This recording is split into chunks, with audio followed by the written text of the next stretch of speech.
Chapter 101. Robin finally stopped when he heard the patriarch and turned around and asked, "What do you mean, Uncle Brian? There is nothing between me and the Bradleys other than commercial exchanges and interests. I don't mean an insult. But you can't force a different relationship just because you want to." Robin kept his words respectful as much as possible because he addresses the patriarch of his family.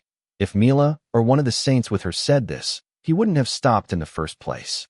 Speaking of Mila and her company, even they did not understand what the patriarch was saying and looked toward him with strange looks. They all had one thing in their heads.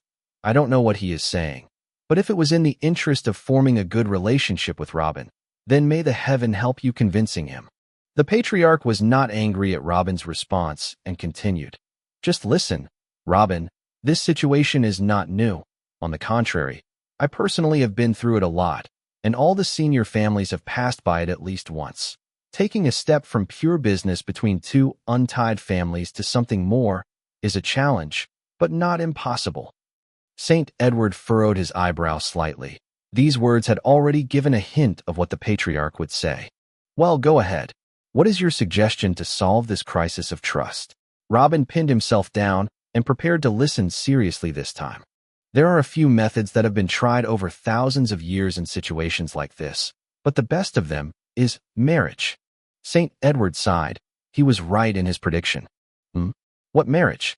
Do you mean someone in our family is to marry into the Bradleys? How would that solve it? Robin was shocked by the patriarch's answer and asked again to make sure he understood what was being said. Indeed, if two worthless candidates from the two families were to marry, then it really won't make any difference. That is why the marriage has to be of the highest caliber to secure strong ties.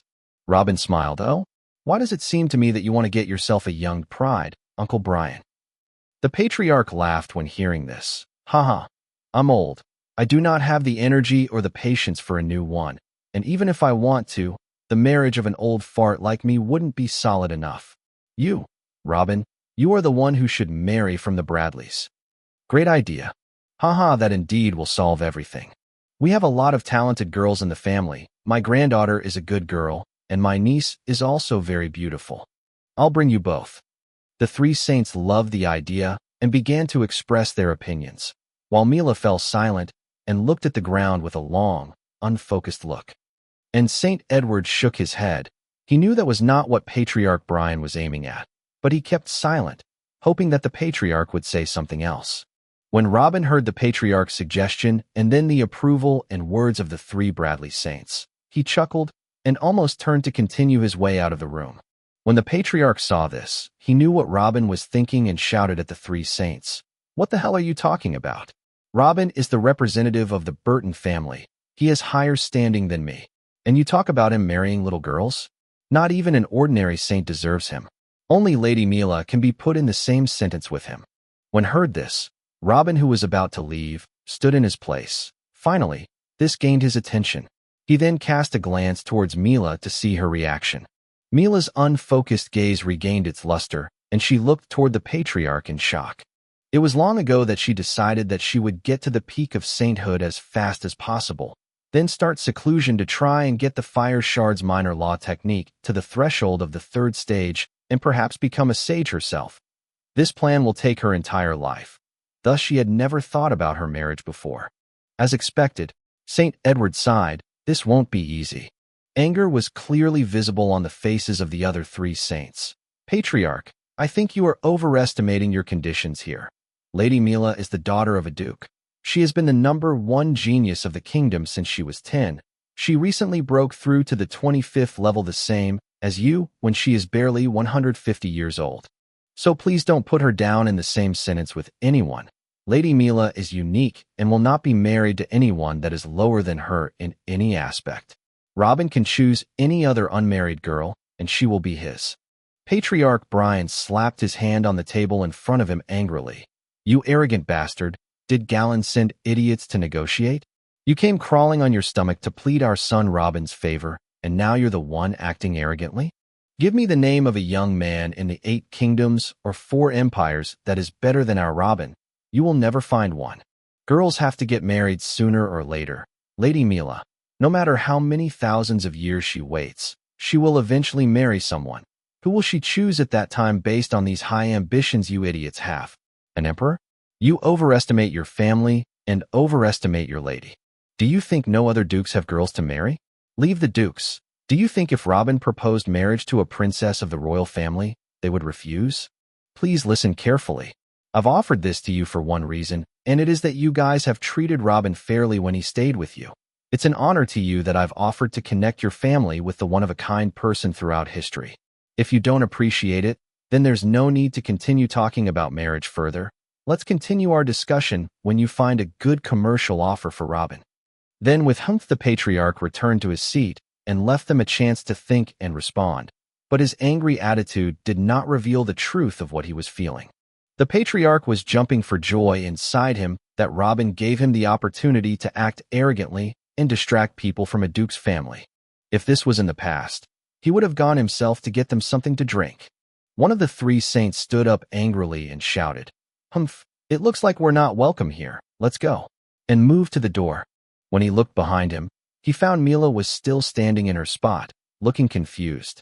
Saint Edward was still sitting relaxed with no intention to follow him. And the other two saints also hesitated. When he saw that, he shouted at them, "What the hell are you all waiting for? Are you really thinking of Mar?" At this point he was interrupted by Mila's voice as she says, "I agree." Everyone in the room was shocked except for Saint Edward. Even Robin looked at her strangely. One of the other two saints who had not yet moved spoke to her. "Lady Mila, you don't need to sacrifice anything for the family, and you don't need to agree or disagree now. Let's go back and have a meeting with council and discuss the matter further." The look of confusion on Mila's face disappeared and was replaced by a confident expression. "No need. This is a personal decision, and only I have the right to agree or disagree, and I agree." "Girl, you know you don't have to do this." Robin spoke to Emile. "I know I don't have to do anything, husband, but I want to do it." "What? Am I not pretty enough for you?" Mila replied with a charming smile and a little wink. Robin was shocked by her response. She is already calling him husband before he even agreed. This girl is more shameless than he is. He doesn't love her, but he doesn't hate her either. Robin is not some ascetic that is hostile to the idea of having sex and getting married. Even during his isolation in the cave, he used to go to brothels constantly. But marriage is not as normal as visiting a prostitute. He is not looking for a girl with a big breast or a round, but to spend a night with. Marriage is a sacred bond and a solid partnership that would last forever. How can such a decision be easy? But at this point, he asked himself, if he should marry one girl in the world for any reason, whether based on intimacy and feelings of closeness, or to form a strong partnership with another family, or for her intelligence, beauty, talent, or strength, etc., who would she be? The answer is Mila, always Mila. Chapter 102. It didn't take long for Robin to realize that there was no reason for him to refuse the marriage suggestion. Everything about Mila, whether the outward appearance, age, or talent, is perfect for him, and in addition to all of that, the Bradley Duke family will be tied to him inseparably close. They will be tied to his horse. If he seeks glory, they will seek it with him, and if he falls, they will be shamed alongside him. This is not just an ordinary wedding pact. Mila herself is considered by everyone to be the next Duchess of the Bradley family and their representative wherever she goes. After a few more seconds, Robin put a big smile and nodded. If even this stubborn girl is okay with it, how can I refuse? Haha, I have no problem with the idea either. You can talk to Patriarch Brian about the rest of the details and arrangements, as I do not have much experience in these matters. As for me, I apologize. I have to get back to what I was doing. Then he turned around and made his way out of the room, leaving everyone stunned. It is like they were the ones who proposed and pushed Mila at him, and he casually agreed. Well, that is kind of what really happened, but still. Mila came back to sit in her place again. She went back to her strayed look. If someone had told her a few years ago that she was going to get married soon, she would have laughed at his ridiculousness. She was not some ordinary girl that might be used to make marriage alliances. She is the lady who is destined to reach the top of the saint realm, and maybe one day she will get the chance to discover the third stage of her technique and break into the sagehood, bringing her family to the threshold of a royal family. But given what happened now, technically she was the one who proposed, to be married off to Robin herself. Whenever this embarrassing thought came into her head, her face turned red and lowered her face further toward the ground. She was not in the mood to talk to anyone about anything. St. Edward was the first to break this awkward atmosphere, so he spoke to the patriarch. Ahem, as long as we have the initial consent of the two love birds, I think we can talk again about the details of the cooperation, Patriarch Brian? Ah, of course. But why are you still talking officially, Nephew Edward? We are a family now, ha. This is without a doubt one of the proudest moments in the life of Patriarch Brian, and perhaps in the entire history of the Burton family. Previously, he would never have dreamed of meeting a character like Mila and talking to her face to face, regardless of whether she married one of his family members. Negotiations on future forms of cooperation and relations continued for some time between the Patriarch and Edward, but this time things went significantly more smoothly. In the end, it was decided that the Bradley family would not pay annual research grants and would not send resources for free unless they were in the form of gifts, so none of them is obligatory anymore. The only thing that the Bradleys will still have to do of the first two offers is to allow access for the Burton to their markets and connections and help them get anything that Robin might need and the Burtons can't provide. These first two offers were attempts to lure Robin with money, which is no longer needed if they were one family. But the third offer will still have to take place, which is to help the Burton family with 5 saints. According to Robin, he does not need personal protection because there are saints from the royal family around him. But the Burton family itself is still relatively young and weak and needs a lot of support and reconstruction. St. Edward, for example, volunteered to regroup and restructure the Burton family's army in their hometown of Jura. The army almost collapsed in their war more than a decade years ago. Only a few thousand veteran warriors remained, and they are all now in the new family's lands previously Dolliver. So there is an urgent need to raise a new army, train and arm it to befit a family of the rank of a marquis. And who could do a better job than a genius general like St. Edward? While the other 3 saints would work with him as second-rank generals to train and strengthen the army, and they will also secure auctions. The 4 of them would remain in Jura City permanently to their new jobs and will provide support in case there was a massive attack from the repels on the army in the new lands. The Patriarch was not worried about giving them the keys to constructing the army at all. After a tie of this level is formed, the Burton family's strength would become an extension of theirs, and the higher the status of one of the 2 families would be with the other, so why would they try to harm them? As for the absent-minded bride herself, she would be free to go out and into the Burton family administrative zone and even the guest house, now Robin's residence, whenever she wanted to. It was also agreed that wedding gifts, wedding date, etc., would be postponed until an appropriate time appears, but the Bradel family should immediately announce to the world that Mila is officially engaged to Robin Burton, as this is the basis on which everything else will be built upon. After everything was talked about and agreed upon, St. Edward decided that he would stay and start preparing studies to restructure the Warren Burton family's army immediately, and Mila decided that she would also remain in the Burton family for the time being. And one of the 3 saints went silently to deliver the news to the family elders. Even he himself didn't know how to tell Galen that his daughter had been betrothed. The saint arrived a few hours later at Bradley's Pearl City and called an urgent meeting of the family elders. Quickly, everyone who has a position in the family was gathered, and on top of them, of course, Galen was also present, all of them confused after they saw the saint. Everyone in here was smart enough to know the importance of Robin. Even after taking the method of making fire runes out of him, he himself was still far more valuable. Some of them attacked Galen harshly when Robin left. They has thrown all the responsibility on Galen's shoulder, saying that he riped the fire talisman technique out of Robin, but still couldn't even protect him properly, that he allowed an assassination attempt on him just under their nose. An inner faction with a level 30 saint heading it even accused Galen of plotting with the royal family to ship off Robin to them. Robin's speech with Edward and Mila before his departure has frightened them. They saw what this kid has accomplished within the short period he stayed with them. The fire, dark, and vitality talisman within 2 years, not to mention the pills that helped Mila break through to the 25th level. Even the guy who bowed the bill at the auction was reported to have breakthrough as well. Galen was posting about getting the fire talisman technique, but what was that in front of everything else he has made and everything he will make? To illustrate how important this connection with Robin is to them, Some of the elders suggested returning the fire talisman technique to Robin and swear to never make one talisman in exchange for maintaining good relations with him. One of, if not the biggest achievement for the family, which is the fire talisman technique, has also become a potential reason for the elders' boarder to take his position away from him.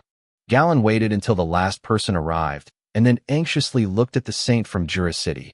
You can speak now. What happened there? Did he accept our offers? No, the saint replied in a hesitant voice. Damn, I told you, Galen. These shitty offers are not enough.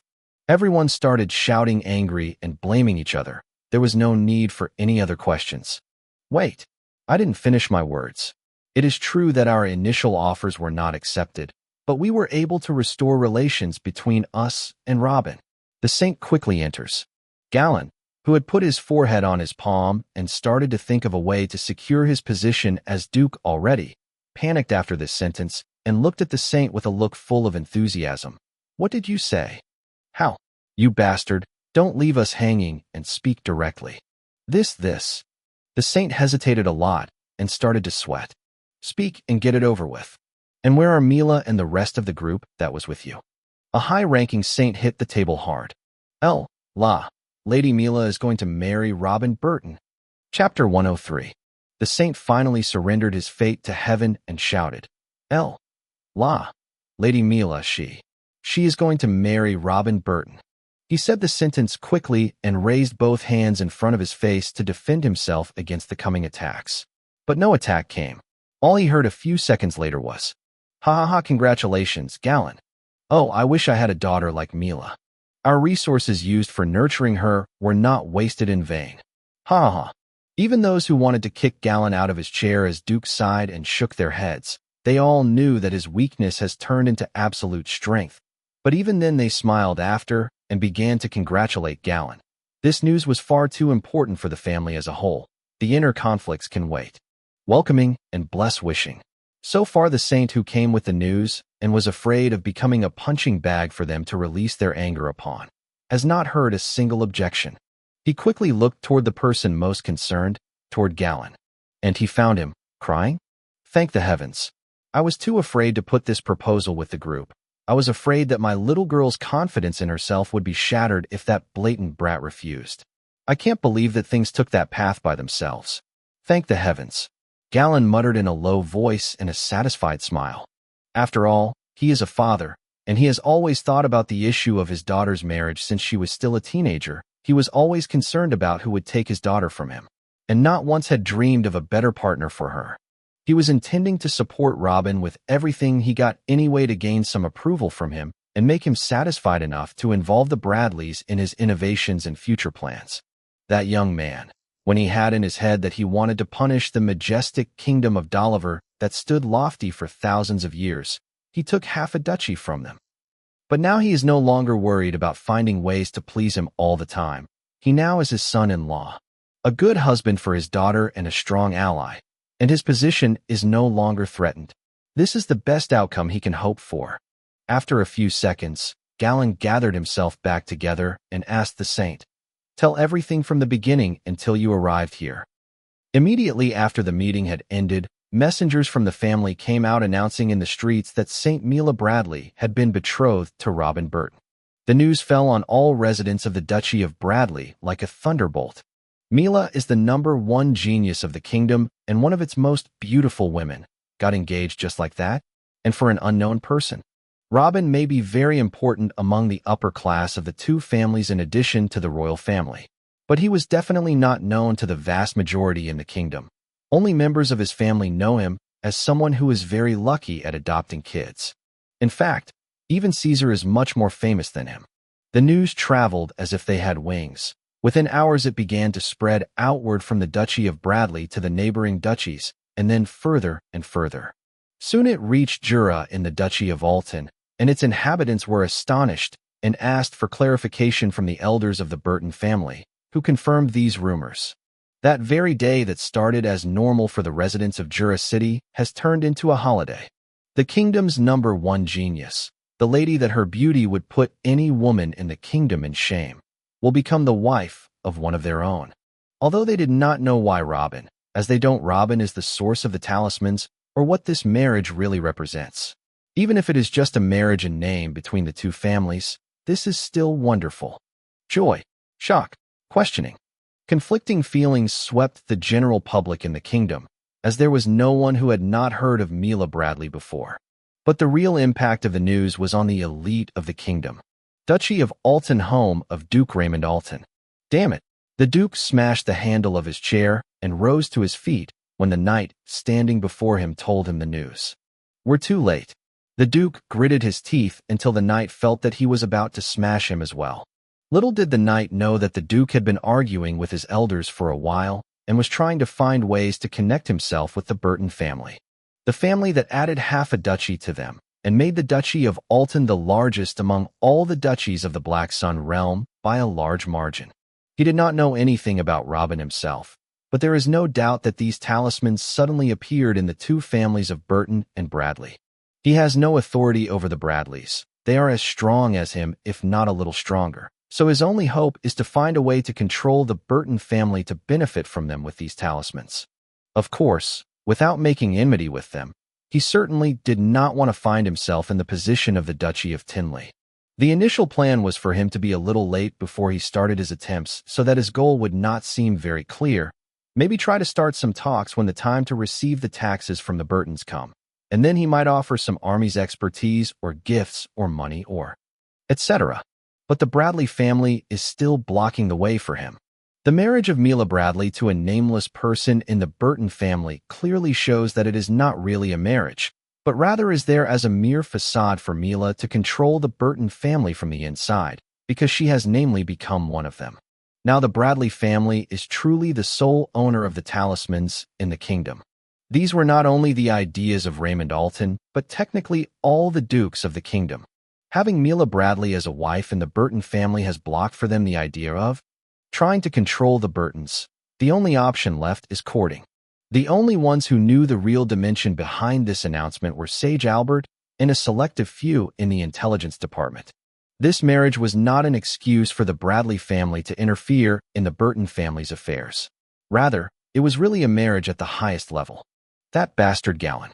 He must be dancing naked in his palace by now. Sage Albert shook his head when he heard the news. I must confess. He played it right. I wish I was as shameless as him, sigh. As for the person concerned himself, he was oblivious to all this. After that short meeting, Robin returned to his room immediately to complete what he was doing. For him, this stage is the most exciting in the research process. The process in general, no matter how different the fields he is researching them are, is divided into 4 stages. First, identifying the problem. Identifying the thing that is missing or that needs to be developed or changed. For example, when Robin knew that he needed to find something to strengthen his soul power. This was done. Second, examining the aspects of the problem. At this point, he begins to collect all possible information about the thing he wants to search for, so that it is clear to him. For example, the experiences of the extent of the spiritual sense that led him to see the pattern of spiritual strength. This also has already taken place. Third, finding a way to solve the problem. After knowing everything about the problem and gathering the necessary information, the process of finding ways to transform this information into a tangible solution that can be used for everyone. For example, finding a way to strengthen the spirit begins. This is the next step. Fourth, write a detailed explanation technique that everyone can easily use, and this concludes the research. And the most enjoyable part in all of this is undoubtedly the third step, because then he can use all of what he knew to come up with something new that no one knew before. The sense of pride he feels whenever he finishes this stage in any research is unparalleled, and the process itself is filled with thinking and conclusions. That is what really can elevate him as a researcher. And it's time to find a solution to strengthen the soul based on everything he knows so far. Chapter 104. 2 months passed quickly. During them, Robin did not leave his room. The only thing he was opening the door for was to receive food from Mila's hand. Yes, Mila. After Mila decided to stay in the Burton family, she decided to live in the guest building with Robin and Zara. Her idea initially was to get close to her fiancé to try to change their previously cold relationship to be more warm and intimate. In this society, formal engagement is considered a bond as strong as marriage, or it can be described as being the same as marriage without having sex. It's not like one of them can cancel the engagement at any time and end the matter. If this happens and the engagement breaks up, Mila will be considered divorced. So she immediately began making attempts to get Robin to love her, as now he has become her destiny. But her attempts were met with indifference. When she first came to deliver the food, he was surprised to see her, but after exchanging a few polite sentences like those between strangers, he took the food and went back to what he was doing. The atmosphere was even worse than before their engagement, and this got worse and worse for her over the next period. After a few deliveries, even the polite sentences were gone. The heartless Robin was opening the door, taking the food, and closing again quickly. Sometimes he meets her with an excited smile, and sometimes with a frown. But she knew that these feelings were clearly due to something going on in his head, and not because of seeing her. But she didn't give up. She kept delivering the food, and he kept ignoring her presence. The process was repeated for the first month and a half, until a day when she came, as usual, to deliver the food to Robin. She heard him laughing madly from behind the door. But after hesitating a little and was about to go back and let him continue what he was doing, in the end, she decided that she should share this moment with him as his fiancé, and she knocked on the door. Knock, knock. The hysterical laughter stopped, and she heard Robin's footsteps coming towards her. But when Robin opened the door this time, he did not take the food as usual, but came forward suddenly and then extended his hand and grabbed her hair and pulled her towards him, and kissed her hard on her lips. Then he took the food, got inside again, and closed the door in a hurry, leaving Mila outside standing in shock. Mila stood there for a few seconds trying to comprehend what had just happened, but in the end, she smiled a satisfied smile and then turned and left. She realizes that Robin is probably pleased that he has made progress in his research, and the reason behind this kiss certainly had nothing to do with her.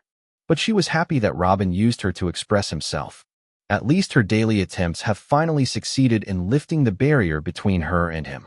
This kiss wasn't the only important thing that happened during the 2 months period.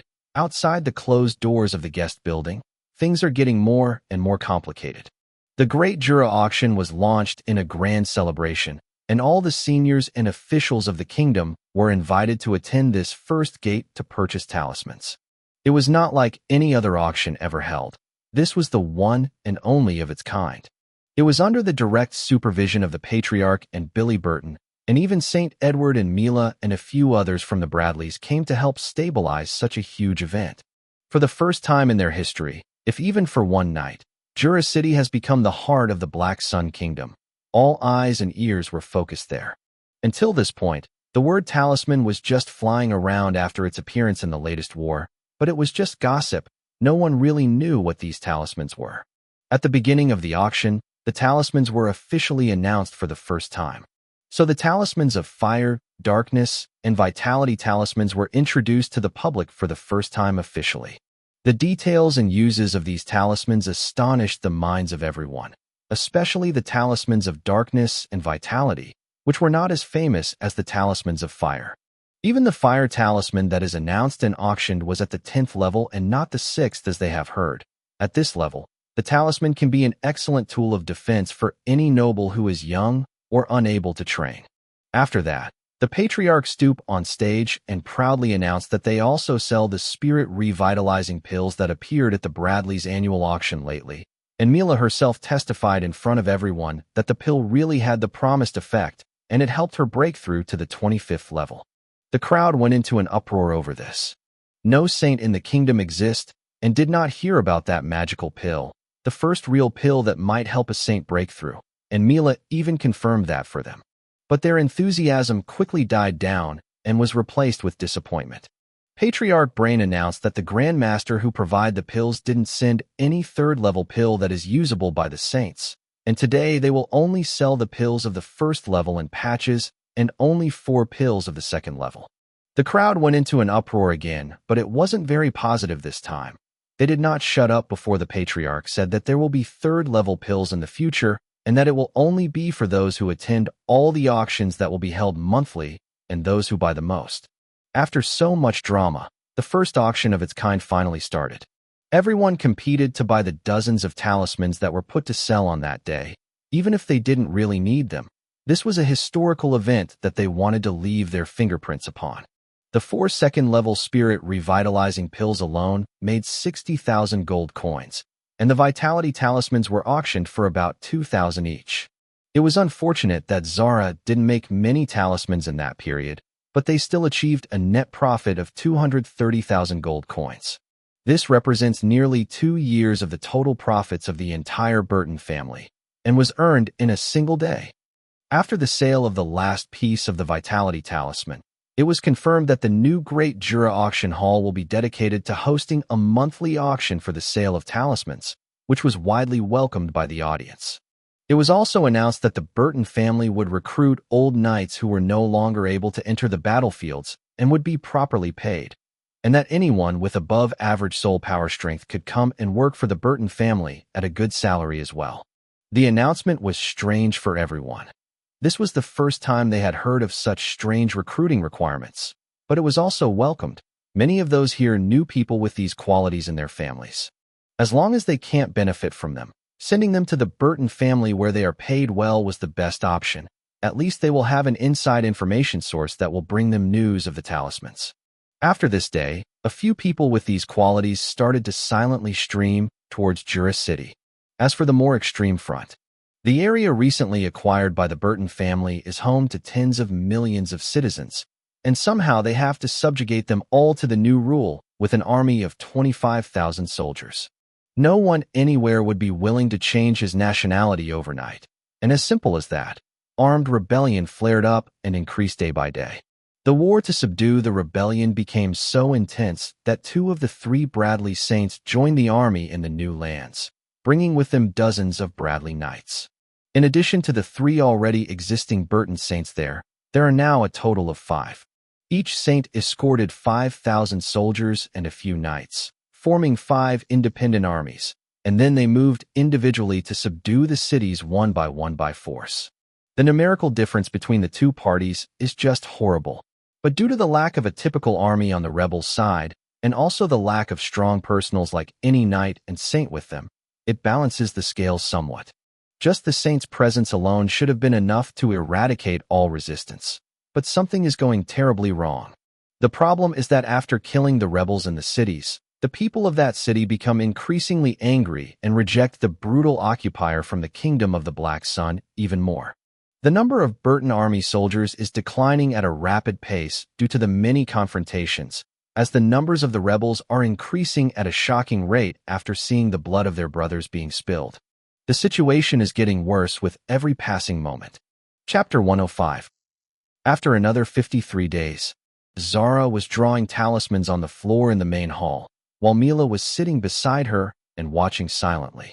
Mila started treating Zara like a member of the family ever since the engagement was announced, and she now spends a lot of her time with her. And although it is impossible to understand anything of what Zara is doing just by observing, she still observes what she is doing silently from the side after she finishes preparing the food for the 3 of them. Since she did not know anything about drawing talismans, she tried to give Zara advice and training.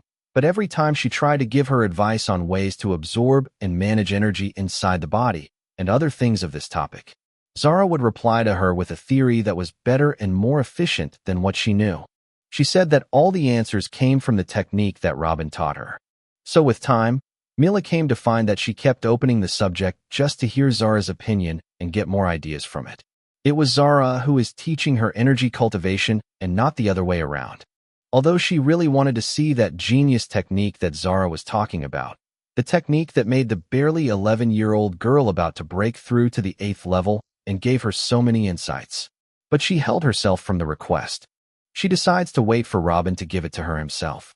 Today, as Zara was busy drawing and Mila sitting by the side as usual, suddenly a voice came. "Yo, what are you 2 girls doing?" The 2 suddenly turned their heads to find Robin leaning against the open door, smiling, and holding 2 small booklets in his hand. "Father." Zara left what she was doing and went to hug Robin. Finally, after more than 5 months since arriving at the Burton family, Robin came out of his seclusion by his choice. "Haha. Good girl, good girl." Robin gently stroked her hair. It was hard to fathom what would those who participated in the auctions would think if they knew that this 11-year-old girl is the maker of everything they are fighting to buy. As for Mila, she was still sitting in amazement. You.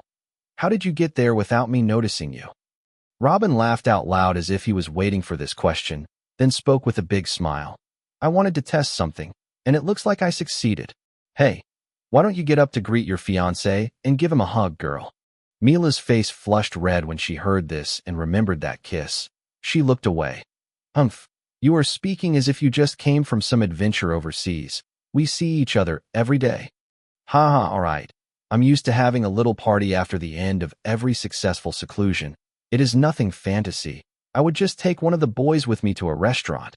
But since they're not here, would one of you like to come with me? I'm coming. Zara raised her hand excitedly. Good.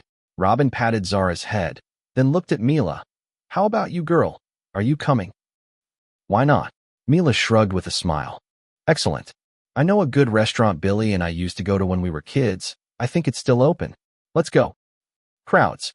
Since Robin and the two girls around him walked out of the building, he caught everyone's attention in the administrative zone. But because everyone here has their own power or authority, every reaction was a greeting from afar and then continuing the course. But the situation completely changed when Robin exited the administrative zone. Everyone kept looking up at the legendary teacher, the gorgeous Mila, and the little prodigy Zara, all present together walking side by side. They actually do not know what Zara can do, and only a few girls of the upper class of the family see her and play with her daily, so they don't really know what kind of a prodigy she is. But after the tales of what Peon and Theo had done on the battlefield spread, and then the news of them being adoptive kids of Robin took place, they already linked anyone that Robin adopt to be an absolute genius, and she also has to be one. It's easy to imagine what happened when the three appeared together. In the blink of an eye, the streets were crowded with people coming from every direction, some of whom started shouting, Robin, Robin, Robin, you are my idol, Lady Mila. Zara, you are the girl of my dreams. The only thing that prevented all of them from approaching and blocking the path for the three of them was Mila's repellent aura that kept everyone at a certain distance. But with each step they took, the crowds would only increase. You had to come to a restaurant on foot, huh? Mila spoke annoyingly. Robin laughed, then replied, I have to admit, I underestimated what would happen. How would I know that I am that popular? Haha, but I do not regret it either. It is not bad to engage with my people. I'd rather everyone see me among them and show me their love and respect face to face than to remain isolated in one valley while they are in another. A good leader cannot lead his people from afar. You literally just came out of 5 months seclusion. Mila looked at him in surprise as she continued to advance and shove people aside with her aura. Haha, it is not like I'm doing it on purpose. I am not some weirdo who likes to isolate myself. That is what I have to do to give everyone here a chance for a better tomorrow. The conversation was not very private. Everyone around them heard it. They didn't know why he isolated himself for those 5 months, but his response warmed their hearts, and the fact that the famous Saint Mila was talking to their son in a natural way without arrogance, and walking next to him to make way for him, not the other way around. This gave them happiness and delight. The rumors about Mila controlling Robin has gone viral lately. Some believed it, and some denied it. But today those who denied can feel proud and take this incident as evidence of their belief. After walking for a few minutes, Robin pointed towards an old-looking, small restaurant on the side of the road. Aha! This is the restaurant. I was sure it was still working, then headed straight for it. The restaurant was completely empty. Robin picked a table on the side and led the two girls there, and Mila kept her repulsive aura concentrated at the door so that no one of the crazed crowd would enter after them. There was no one in the shop but an old man with almost closed eyes and a little girl. After Robin settled on his table, he called out, Uncle Tim, bring 3 sets of the shop specials. Coming. A hoarse voice answered. Then the old man got up and slowly walked towards the kitchen, very slowly. Well then, this will probably going to take some time. Ahem, Mila, tell me what happened around me during my time in seclusion. Robin looked at Mila and spoke. As for the auction hall, it is going well. Although the same talismans are sold in the 2nd month, they are always sold at good prices and everyone walks out satisfied. I think the total profits have reached 500,000 gold coins by now. And it does not seem to be ending anytime soon, as a few noble families from around the kingdom are buying lands in Jura City and building their own permanent residence here so that they can gather the information about the talisman sales and be a house for the big shots of their families to live in it if they came for an auction. This was an unexpected source of income for the family as well, and Uncle Brain raised the prices of the lands to the sky. At the same, he ordered to start building more inns and huge hotels to satisfy the new needs. There were a few attempts to make trouble, but Uncle Brain and Billy handled it, and the Bradleys also helped in controlling everything. No need for thanks. The royal family also made it clear that they would not tolerate any troublemakers in the Great Jura auction. Robin nodded with a smile. Good. Well, what about the boys in our new lands? It's almost half a year there. What are they still doing there? Isn't that rebellion over yet? About that, Mila's features clearly changed upon opening the topic. Robin furrowed his eyebrows and asked again, Mila, what's going on there? Are the three boys okay? Chapter 106. No, there is no need to worry. The three of them are fine, I think. There has been no detailed report about them lately, but if something happened to them, we would certainly have been informed because their relationship with you is well known. Mal hesitated a little and then replied, unsure of their condition? What exactly is going on there? Confusion began to appear on Robin's face. How can I tell you this? The Burton family's army there at first was about 25,000, but now, after nearly half a year of battles, their number has dropped to become about 14,000. Even after sending many reinforcements, the numbers are still decreasing. What? This isn't just a small rebellion being quelled. This is a total war. Robin stood terrified. Technically it is. We're talking about an area of half a duchy with tens of millions of citizens. There are too few soldiers there to try to subdue that number and control such a vast piece of land. Every city the Burton army invades and subjugates, they leave behind a small garrison before they move on to the next city, but the people of that city would attack the garrison as soon as the main body of the army leaves. So we would lose troops is the invading process, and with the death of the garrisons, and still can't hold to what we put our hand on. The people of Dolliver have enjoyed their independence for thousands of years and have a pride that reaches the sky. They just cannot stand the idea of submission under another kingdom by force. Robin sat quietly for a few moments after hearing this. Really a problem. If the verse turns and Dolliver occupies our lands, the people will do the same as well. I think that this is one of the main reasons that made controlling an occupied land by force for an extended period very difficult. But even though, from where do they get the organization and sufficient armament to confront our army and kill such a number of our soldiers? Mila shook her head. We don't know. The territory is extremely vast, and we can't monitor everything that is going on. They're obviously getting help, but we don't know how or where. If it continues like this, Robin muttered to himself, and then remained silent. The old man and the little girl finally brought the ordered dishes. After a few minutes, Robin ate with the two girls in an absent-minded silence, then put 10 gold coins on the table and stood up to leave. Uncle, that's too much. 20 silver coins are enough. The little girl was surprised when she saw how much Robin had put on the table and hurried to tell him. The child's innocence put him out of his bad mood for a moment, and he smiled. This food is worth a lot more than 10 gold coins. You should help your grandfather and keep the restaurant open until next time I come, okay? Then he turned and headed towards the door, which was still crowded with people. This time, in no mood to walk among them slowly, he rushed straight towards the Burton family's administrative zone, leaving hundreds of people besieging the small restaurant as if it were a temple. Robin didn't know that with those words he spontaneously said to the girl, the fate of this little family would forever change. The Burton family administration zoned the patriarch's office building. Knock, knock. Robin, the guards told me you were coming. Get in, get in. The patriarch's voice came from behind the door. Robin entered directly, and with Mila and Zara, he found the patriarch, Billy, and St. Edward also in the office. Robin furrowed his eyebrows slightly. That does not seem right. What brings the three of you together here? Robin came to inquire more clearly about the situation in the new lands from the patriarch personally, but seeing three saints gathered in this way means that something big is going on. Haha, There is no problem here. Don't worry. We were just having a little chat about the batch of soldiers we will send to the new lands in the coming period. Billy chuckled and spoke directly. The patriarch nodded.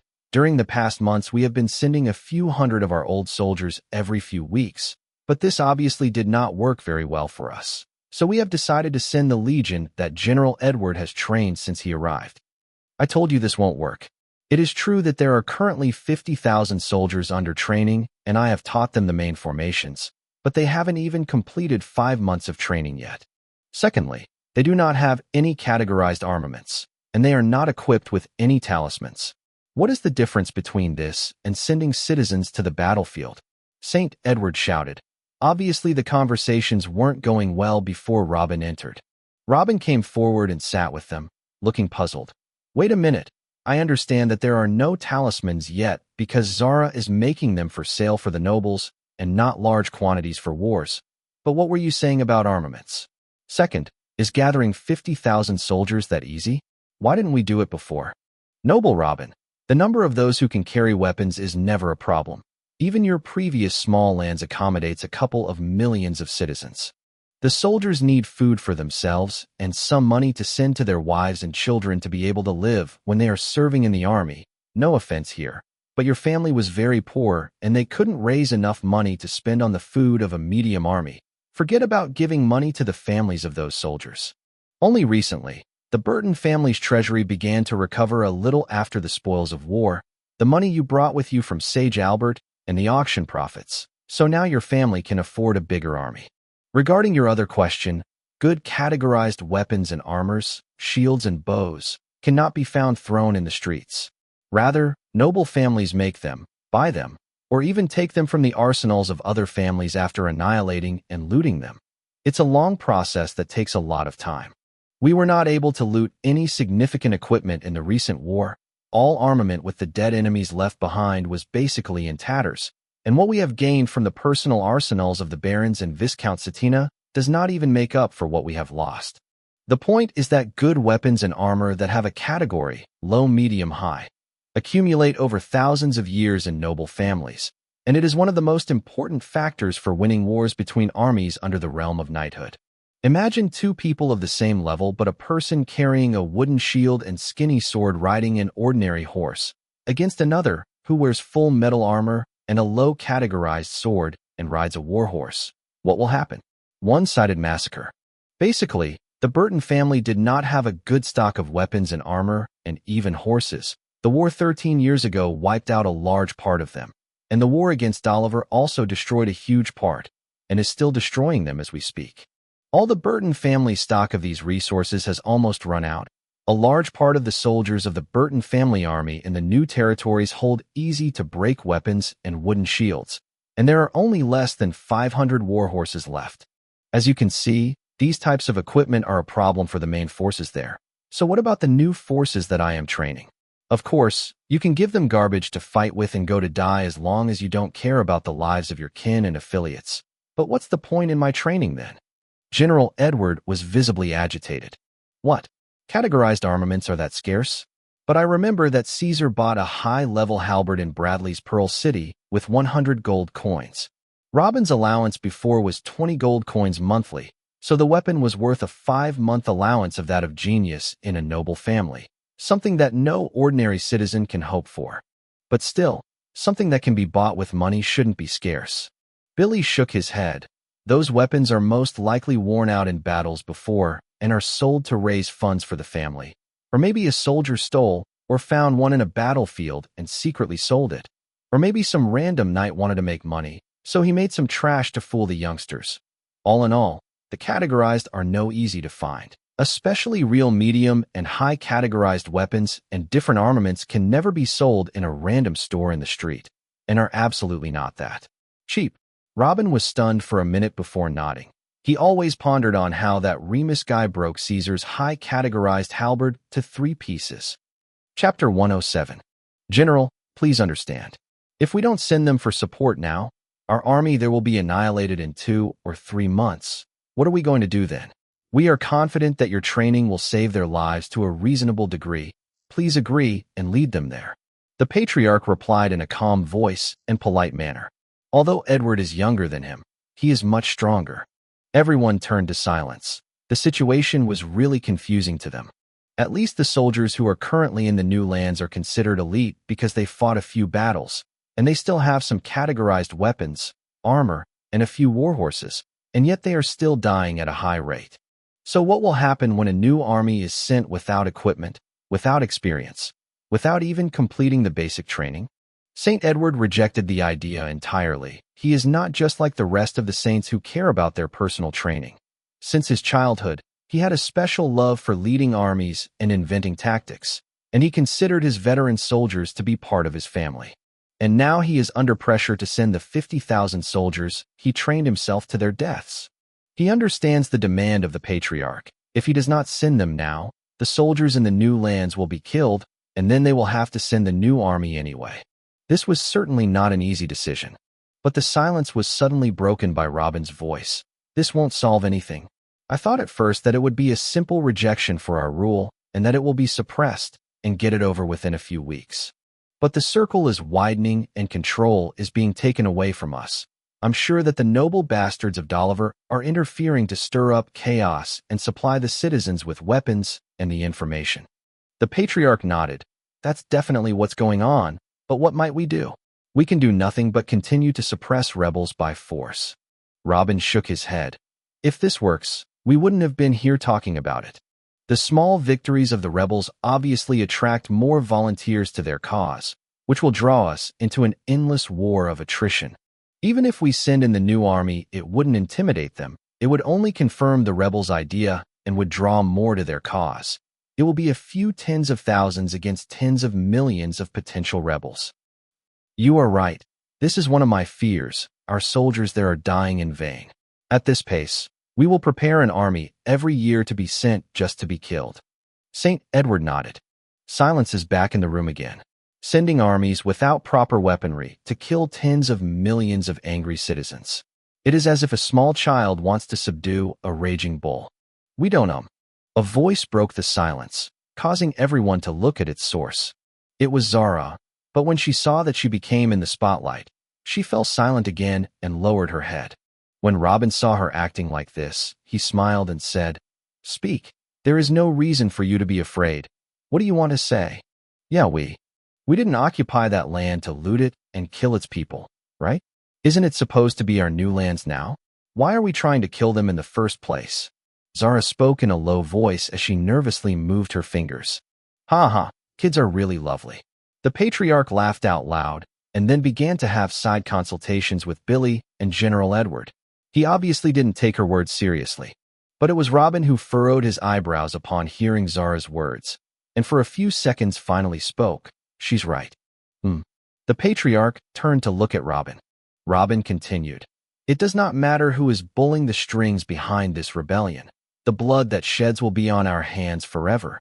It isn't too late for us. It is still a man for a man situation. No major massacre took place. We can fix this.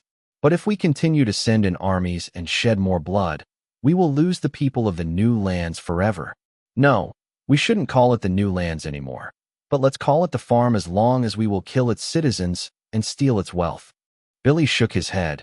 It's not like we can push a button and it happens, Robin. Shall we let them attack our men there and stand still? Or do we leave them the whole land and call our army back to Jura so they join back with Dolliver and we become the laughingstock of the world? If you have a new idea, please tell us. If you hit your child repeatedly when he is young on the pretext of disciplining him, he will grow up to hate you. Even if you become nice to him then, he will still hate you. There are other better ways to discipline children, such as enticing them with certain rewards if they behave well. Everyone starts looking at each other upon hearing this, and it's clear that Robin compares the rebels to children for some reason. The patriarch knows that Robin is unaware of the methods of war and how to rule. They have taken the land and the right to self-rule from the indigenous people of Dolliver. What would they give them to forget this?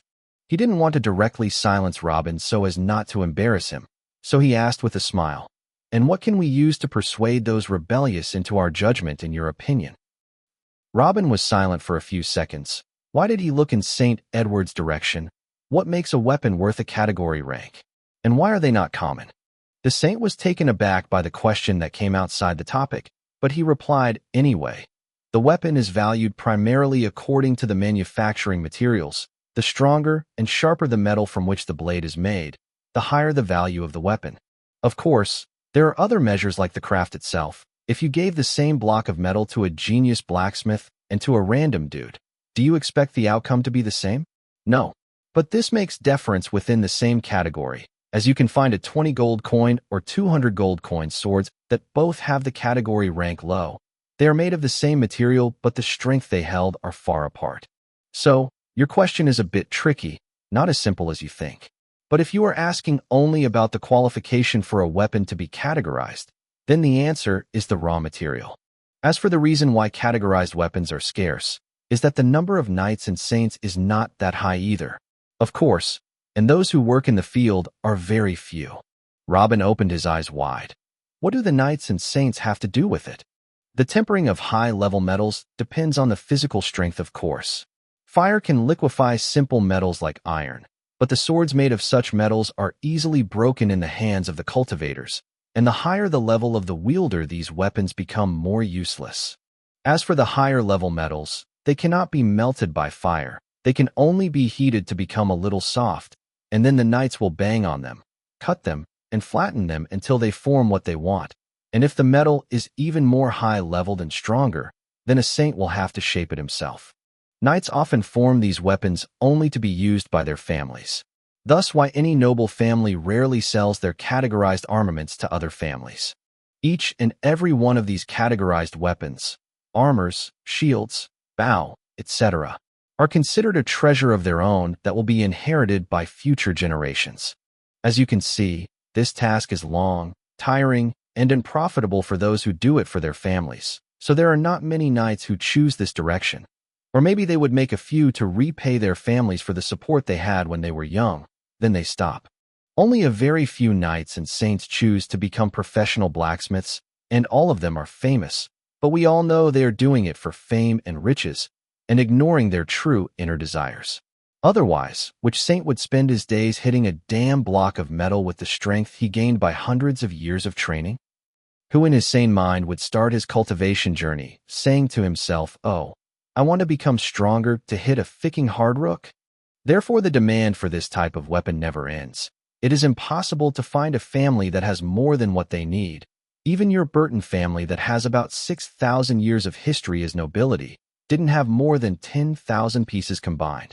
A look of astonishment appeared on Robin's face, both for the many new facts and for the love that Edward has in his heart for the blacksmiths. But then something crossed his mind and asked, what do you mean that fire cannot melt these metals? There is nothing that fire cannot melt. Chapter 108. St. Edward's face turned weird, for he was telling facts and not his own opinion. I'm only saying what I know, noble Robin, and as far as I know, furnaces can't melt most of the known metals completely, except for iron and a few metals which close in density to iron. As for the stronger metals, they hardly become soft under the highest a furnace can provide, and the degree of ductility decreases as the level of the metal increases. There are metals that even a sage-level figure would find extremely hard to temper, and other known minerals that even sages cannot do anything about. Robin furrowed his eyebrows and jumped back his thoughts, and began to nod constantly and speak to himself. I see. Well, if this happens, okay. He left everyone around him exchanging looks, not knowing what he was doing. After about a minute, Robin looked at the patriarch. I'm sure we still have a lot of money left? Yes, of course, we have spent a lot on the new army, but we still haven't even finished spending all that you brought us from Sage Albert yet. The patriarch nodded. Good. I want you to use that money to set up factories that specialize in making all kinds of armaments. Weapons, full body armor, shields, bow, arrows, etc., and these factories shall be built within our new territory. What's the point of setting up huge factories to make ordinary weapons when we already have plenty of those? Trust me, we don't lack these kinds of low-quality weapons. Billy was surprised by Robin's words. Noble Robin, we are debating whether to withdraw or continue the assault. Why would you get an idea to set up fixed factories that do not move in such a hostile region? They would be ideal targets for the rebels. Edward also objected. Just listen to me. build huge factories, and equip them with metal liquefaction furnaces of the highest possible level. As for their ability to liquefy stringer metals, depend on me for it. The four saints opened their eyes to the fullest. This is a dangerous claim. Mila quickly asked, "Are you saying you could subsidize those factories to liquefy stronger metals? Are you saying you want to mass-produce categorized weapons?" Robin nodded. "It's probably going to be categorized as low, at the beginning at least. Maybe one day I will be able to bring this industry further, but I will have to wait until I gain some understanding of the field, and until the workers get used to what they're doing." Of all the attendees, only Zara was still calm, because she didn't understand the scale of what had just been said. As for all the saints, they almost fell from their chairs. This is a brand new revolution. A new revolution that is going in parallel with the importance of the fire talismans in battles. Even a duke can't dream of such a stable supply of categorized weaponry. It is a known fact that less than a quarter of any duke's army is equipped with categorized level-rated weapons, and that is considered a lot. These weapons have been accumulated over thousands of years. This is one of the factors that put an impassable barrier between the old and new noble families. Even if the two families have the same cultivation techniques, the same number of powerful figures, the same population, the older one will still win every time.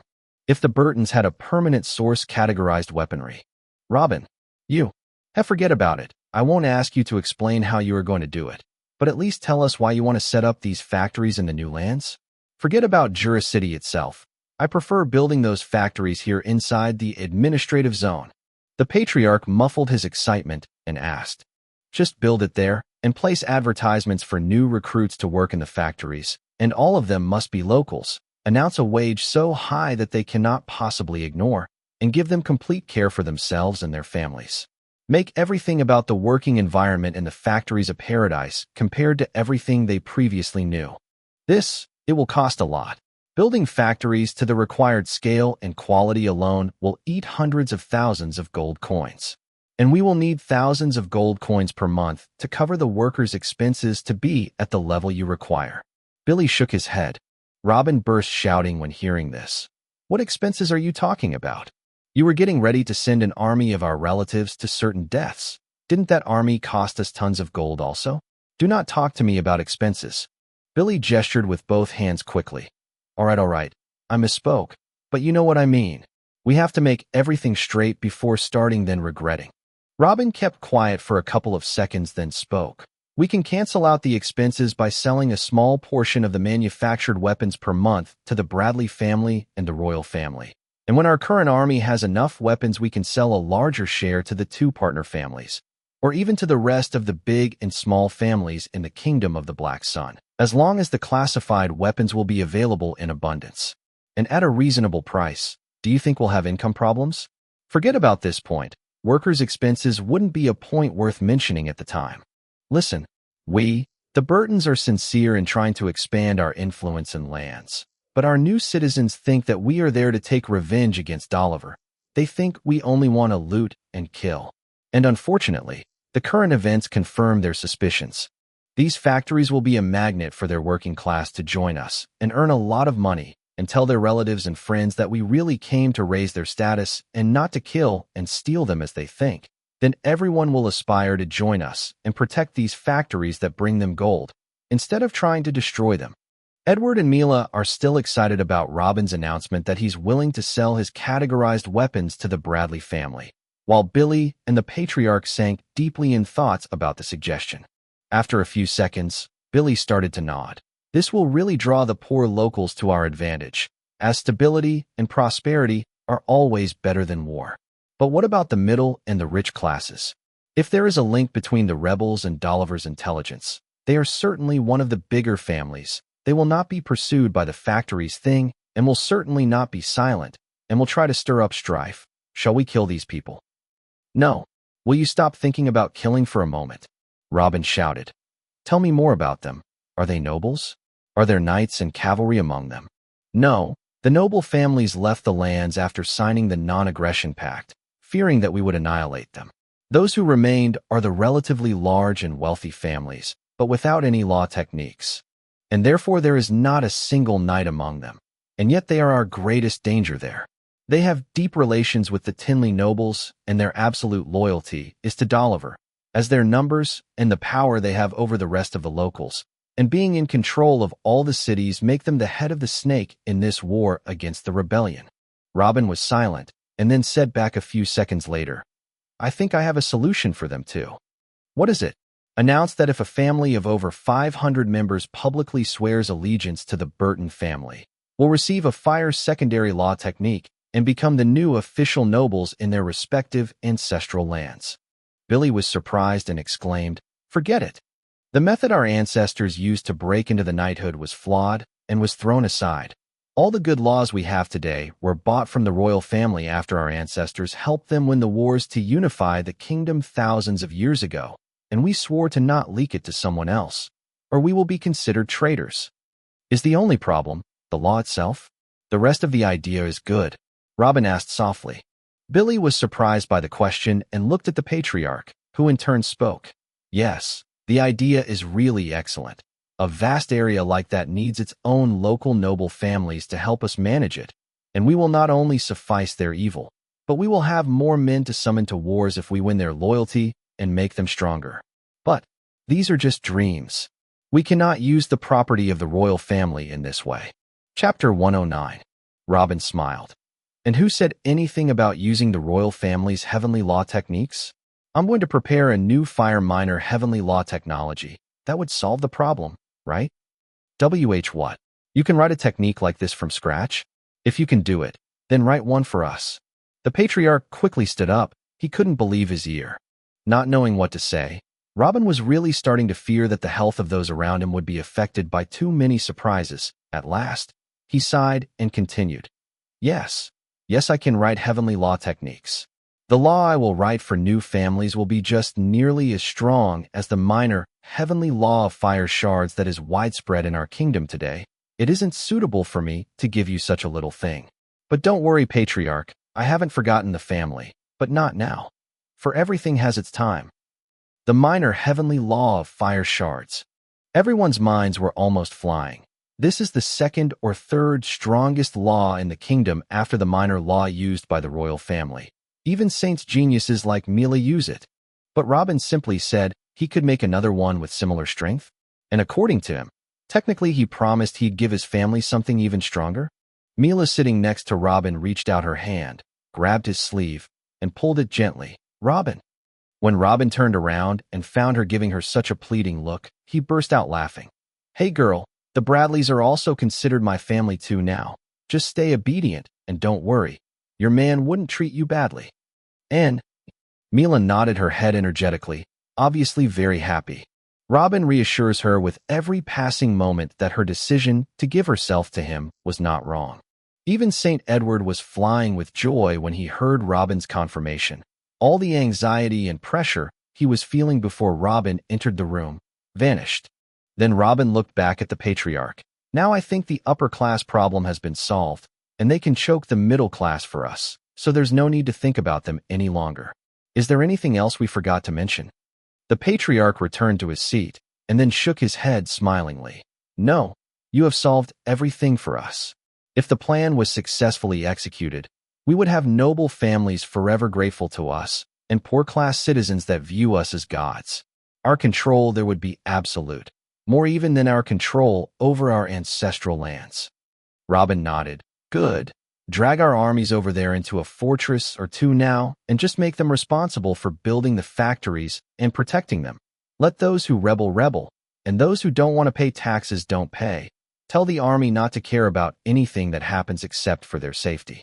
The only thing we have to watch for is not to let the rebels have so much freedom that they can freely build an organized army during the construction process. All right, to solve this, spread the word about our plan to put the people to work for high wages and about swearing allegiance of the new nobles. This will most likely kill their will to fight for a good while. Tell me, how long do you think it will take to set up 5 factories large enough to employ thousands of workers? Thousands of workers? That's a lot for 5 factories. But as for constructing the biggest possible factories for making armaments, I think 10 months if we send a part of the army to participate in the construction. Let's say a year. In a year I promise to make it happen, replied the patriarch after thinking a little. A year. That suits me too. Robin nodded, rubbing his chin. Alongside the factories, try to open some other smaller projects, like mines for the needed metals, and some chopping wood points to collect strong shafts for the spears and halberds, establish some fields to feed the workers, and build restaurants dedicated to feeding them. Do not buy anything or send anything from here. Everything must be local even if it is more costly. Create opportunities for work even if it is not needed. I think you got my idea by now. After you finish planning everything, formally announce the news that the opening of factories and the handing over of minor heavenly law technique to the new noble families that swear allegiance to us will be in a year. Also, announce that the number of noble families we need is limited, and that those who leave the resistance and contact us first will be the priority to choose from. This news will greatly reduce the pressure of the resistance on our army. Haha, excellent. I have a good feeling about this. The patriarch laughed out loud. Billy, who was smiling happily at the side, seemed to suddenly remember something and asked Robin, "Right? We've come to 16 people matching your specifications for spiritual strength. They take a huge monthly salary without doing anything. What do you want to do with them?" "Haha, we found 16 already so far." "Excellent. Good that you reminded me. I almost forgot to." Moved Robin's hand toward his cloak, toward the 2 booklets he was carrying with him, but stopped halfway, then lowered his hand again and shook his head. "Keep paying them for now, and tell them to be patient for another few months before they start their work. I don't think they would mind receiving salaries without doing anything." Billy and the patriarch looked at each other, then Bailey shrugged. "I have no problem with this. It is your money after all." "Catch." Robin reached out his hand and took out a small leather bag and threw it toward the patriarch. The patriarch opened it in puzzlement and found inside 4 rings. Each pair of them were identical, and an ordinary paper filled with instructions. After checking them for a few seconds, he raised his head and asked, "What is this?" "I call them sound rings. I have had times when I have been bored over the past months, so I would take a break every now and then to work on them. Anyway, each pair serves as an open channel of communication. If you give a ring to Uncle David in the new land, and you have its twin ring here, you can send each other voice messages instantly. It would be a much more effective way of communication." "Huh?" "You'll find in the paper how to activate it, the seal required, and everything about the sound rings. I think this will help Uncle David to track the war, and it will help us manage the new lands easily. And why the hell are you looking at me like that?" Robin looked around and found everyone looking at him suspiciously, especially General Edward.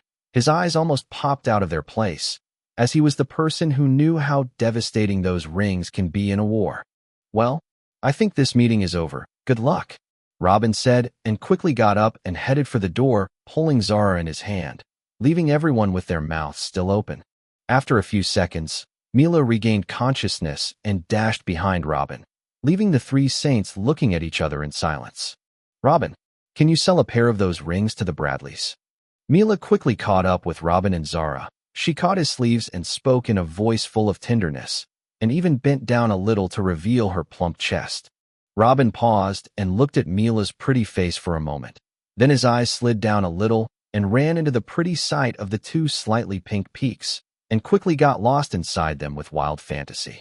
Robin has tasted every kind of woman in his past, tall, short, fat, small, flat, curvy. He had them all, and in all colors and ages, and undoubtedly everything about Mila's body was his type.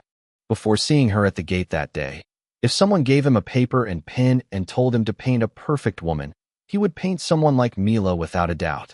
But he quickly shook his head and looked up again.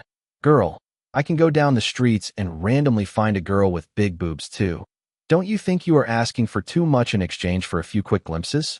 Making the sound rings is very tiresome. If you want a pair of them, you'll have to do much more than this." Mila furrowed an eyebrow to look angry, but in fact, her voice became even more tender, then said, "What do you mean, husband? What can this girl do for you?" A big wild smile appeared on Robin's face. "Let's meditate together in my room today." Chapter 110. "Come, let's meditate in my room today." Robin laughed shamelessly. It's been almost 20 years since he last visited a brothel in the village next to the cave. In that period, he got too old to enjoy the beauties, then too busy to think about it. Mila's face flushed red and she hit the ground. "Forget about it. There won't be any meditation before the wedding ceremony. Robin raised his shoulder and said, "And that's not going to happen anytime soon. Your Highness' marriage ceremony will surely be a big event and will catch the eyes of the whole kingdom, and I'm not willing to put my concerns aside and sit down to prepare for something like that. The family also has not enough resources, no men, no free energy to spend preparing for such a big event." Milo advanced, gently grabbing Robin's arm and hugging it between her breasts. "I didn't ask that you do the wedding now, but at least give some preference to your fiancé's family, okay?" "Demonis, all right. I sold a pair of rings to the royal family for 20,000 gold, but that's because I promised them a big discount in exchange for my protection. I could make a pair of rings for the Bradleys for 100,000. Then he pulled his hand and continued on his way to his house accompanied by Zara, who still does not understand what meditation has to do with marriage. "I can't believe you are giving your father-in-law's family 5 times the price of strangers." Mila hit her foot on the ground and yelled, "Thank heavens that I like you, or else I wouldn't have given them anything. See you later." Robin laughed out loud and continued on, leaving Mila not knowing if she should feel flattered or insulted to her family. But after a few seconds, she remembered that she was currently living with him, and she followed silently. As soon as Robin arrived at his house, he told the 2 girls not to knock on the door for his incoming seclusion no matter what happened, and if one of them brought food, she would just leave it in front of the door, and then went straight to his room, in which he had previously secluded himself. Barely 2 hours have passed since he came out of the room after months of seclusion, and now he is forced back again. During his previous seclusion, Robin was able to create a technique by which he could quickly restore his depleted spiritual strength. Relying on this remarkable technique, another idea struck him, and he immediately began to use it. The idea is simply, since he was able to speed up the recovery process, why not push the limits a little and increase the maximum of that energy in the human body? And this mentality paved the way for making a basic technique to strengthen the soul power. Now, given the same period of time as before, he could make more talismans and get less tired. When he tried both techniques and checked their effects, he immediately wrote them in a way that it could benefit anyone, just like that the productivity of the talisman makers would rise dramatically. The soul strengthening technique and the soul replenishing technique are still somewhat in their infancy, and the boost in soul power that the soul strengthening technique gives a cultivator over time isn't too big, but it's still very good for its class, as what can it be compared to? It was the first technique invented to strengthen the so-called soul power. That's why when Robin came out of his room, he was very happy. He intended to show off the 2 techniques and teach them to the new talisman makers that his family gathered for him. And then he could start teaching them how to draw the talismans and begin slowly to set up his own factory. But the issue of the rebellion changed everything. The idea of operating factories for the production of equipment requires the participation of thousands of workers from lands considered hostile, even if not hostile. Putting trust in thousands of people on such a sensitive process is foolish. Any one of them would leak the secrets of what Robin intends to do. There is also the problem of families who will be handed a minor law technique in exchange for an oath of allegiance. Who can really guarantee their loyalty? After taking the technique, they could disregard the oath simply by saying that they are enemies from the start, and the citizens of the new lands will applaud them for their cunning and laugh at the invaders. Even if one of them leaks the technique to the nobles of the kingdom of Doliver, it will be a problem. There are also the potential talismanic painters. They all came for money, and surely someone will try to leak what they learn for money also. Those particular people will have talisman-making technique, soul-strengthening technique, soul-replenishing technique. They will literally grab Robin by the neck. These 3 branches are considered the death of the current Burton family. If one of them decides that money is more important than loyalty, everything will be over. Hence the need for new innovation. Currently, Robin has to creates a fire miner heavenly law technique from scratch to give it to the new nobles. Find a way to mass-produce weapons categorized as low-level at least. The products must at least be standard low-level categorized weapons, not some fakes, and there must be a surpass to sell commercially. Finding a solution to the problem of possible betrayal. And all of this must be done within 1 year.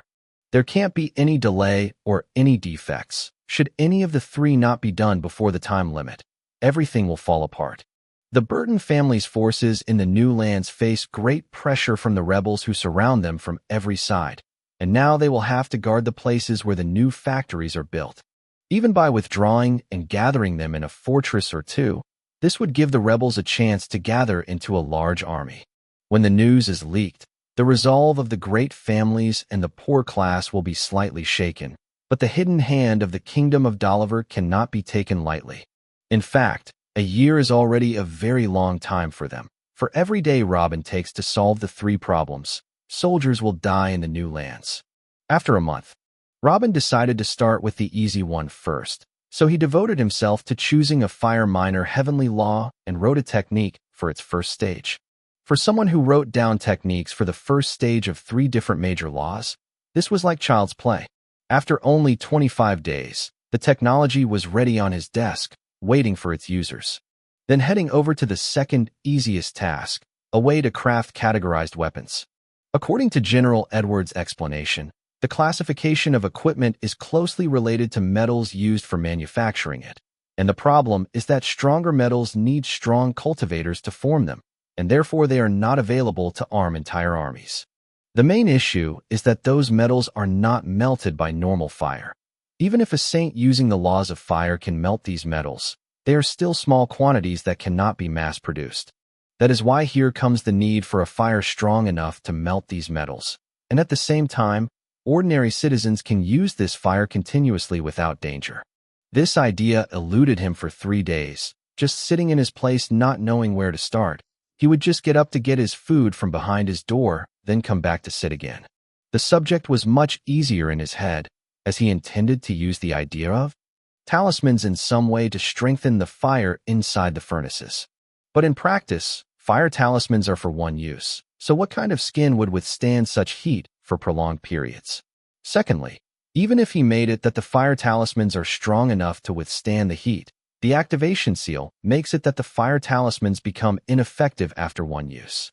If that's the case, how many talismans should be used every day to support the furnaces? Should make a talisman factory only be dedicated to making high talismans for the furnaces?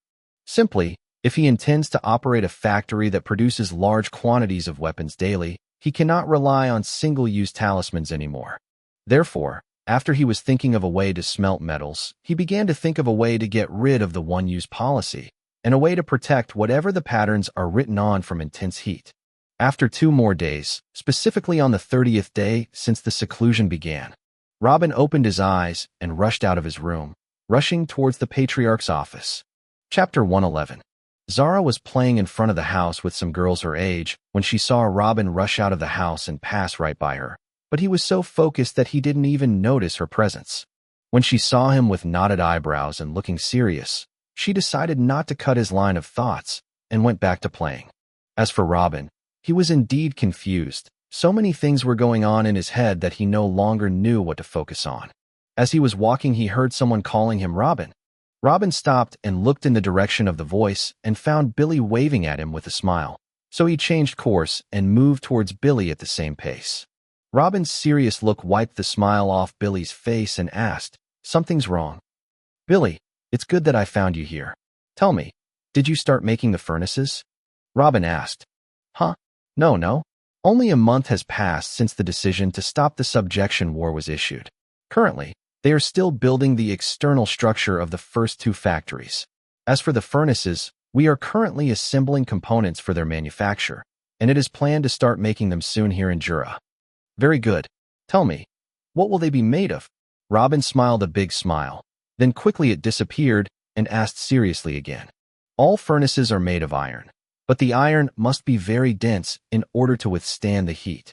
But since you asked for the best-known furnaces, we will be lining the furnaces from the inside with metals stronger than iron, which will take some additional cost and time until the knights finish the lining process." "Why all these questions?" Iron. No, it won't work. Tell me, Billy, are there certain metals that can be said to have the attribute of the fire element?" "Metals? No, I cannot think of something like that. But there are a lot of known stones that have a high fire attribute." Billy replied curtly. He still didn't know what they were talking about. "Stones? Can metal melting furnaces be built with these stones?" "Of course not. The least raw that can be used in building any furnace is iron, and the thickness of the walls of the furnace must be at least a foot to resist the high temperature inside. And that's for the basic known furnaces, not a furnace that can melt more than just iron as you want. If the entire body was made of just firestones, the furnace itself would melt after the first experiment. Robin nodded seriously and then continued. Makes sense. Are there other problems with making the furnace from those firestones than the threat of being destroyed? Billy shook his head. No. The furnaces have to be huge, almost closed bodies that can handle intense heat. There are no other requirements. This will increase my work a bit, but it's okay. Listen, Billy, I want you to start collecting those fire attribute stones and just build the furnaces with them. Don't put any metal or stone that doesn't have fire attribute. Billy was shocked by what Robin said. What are you saying, brother? That's like building a huge castle with only sand. You must. Robin interrupted. Just listen. Don't worry about the furnaces melting. I'll figure it out. As you wish, Billy shrugged, not knowing what to say more. When will the furnace construction be finished? Robin asked again. You asked for 5 huge factories, so each of them needs at least 5 furnaces. That is a total of 25 furnaces, and now they all have to be built of firestones, which will take more time than expected. I don't think we'll finish the last furnace before 10 months from now, if we start today. 10 months? That would do as well. We will still have a month before the deadline. Start today. After the last word, Robin turned and moved towards his house again with even faster steps. With not a moment of delaying, Robin went back to his room and to meditation, but his features indicate that he is in pain. A day quickly passed since he spoke with Billy. He didn't move a single inch yet, trying with all he got to find solutions to a situation that has become much more complicated. The primary idea that Robin reached before was to figure out a replacement for the beast hide with something else, because the beast's hide could not handle continuous activation of something that is fire-related. He needed something strong to handle continuous activation, something fire-related to channel the fire attribute, something that can be used perfectly inside a furnace and handle the intense heat. And all this in consideration, what would be better than drawing directly on the melting furnaces? But he is still limited by the certain characteristics the thing written on must have in order to work. If he needs to activate a fire pattern, then he needs a fire-related material to draw on. Thus he rushed to ask the patriarch before he went too far in his thinking. He needs something that is tough, that can withstand enough heat to melt very hard metals, but on the condition that it has a fiery element for it to act as a moderator for the pattern.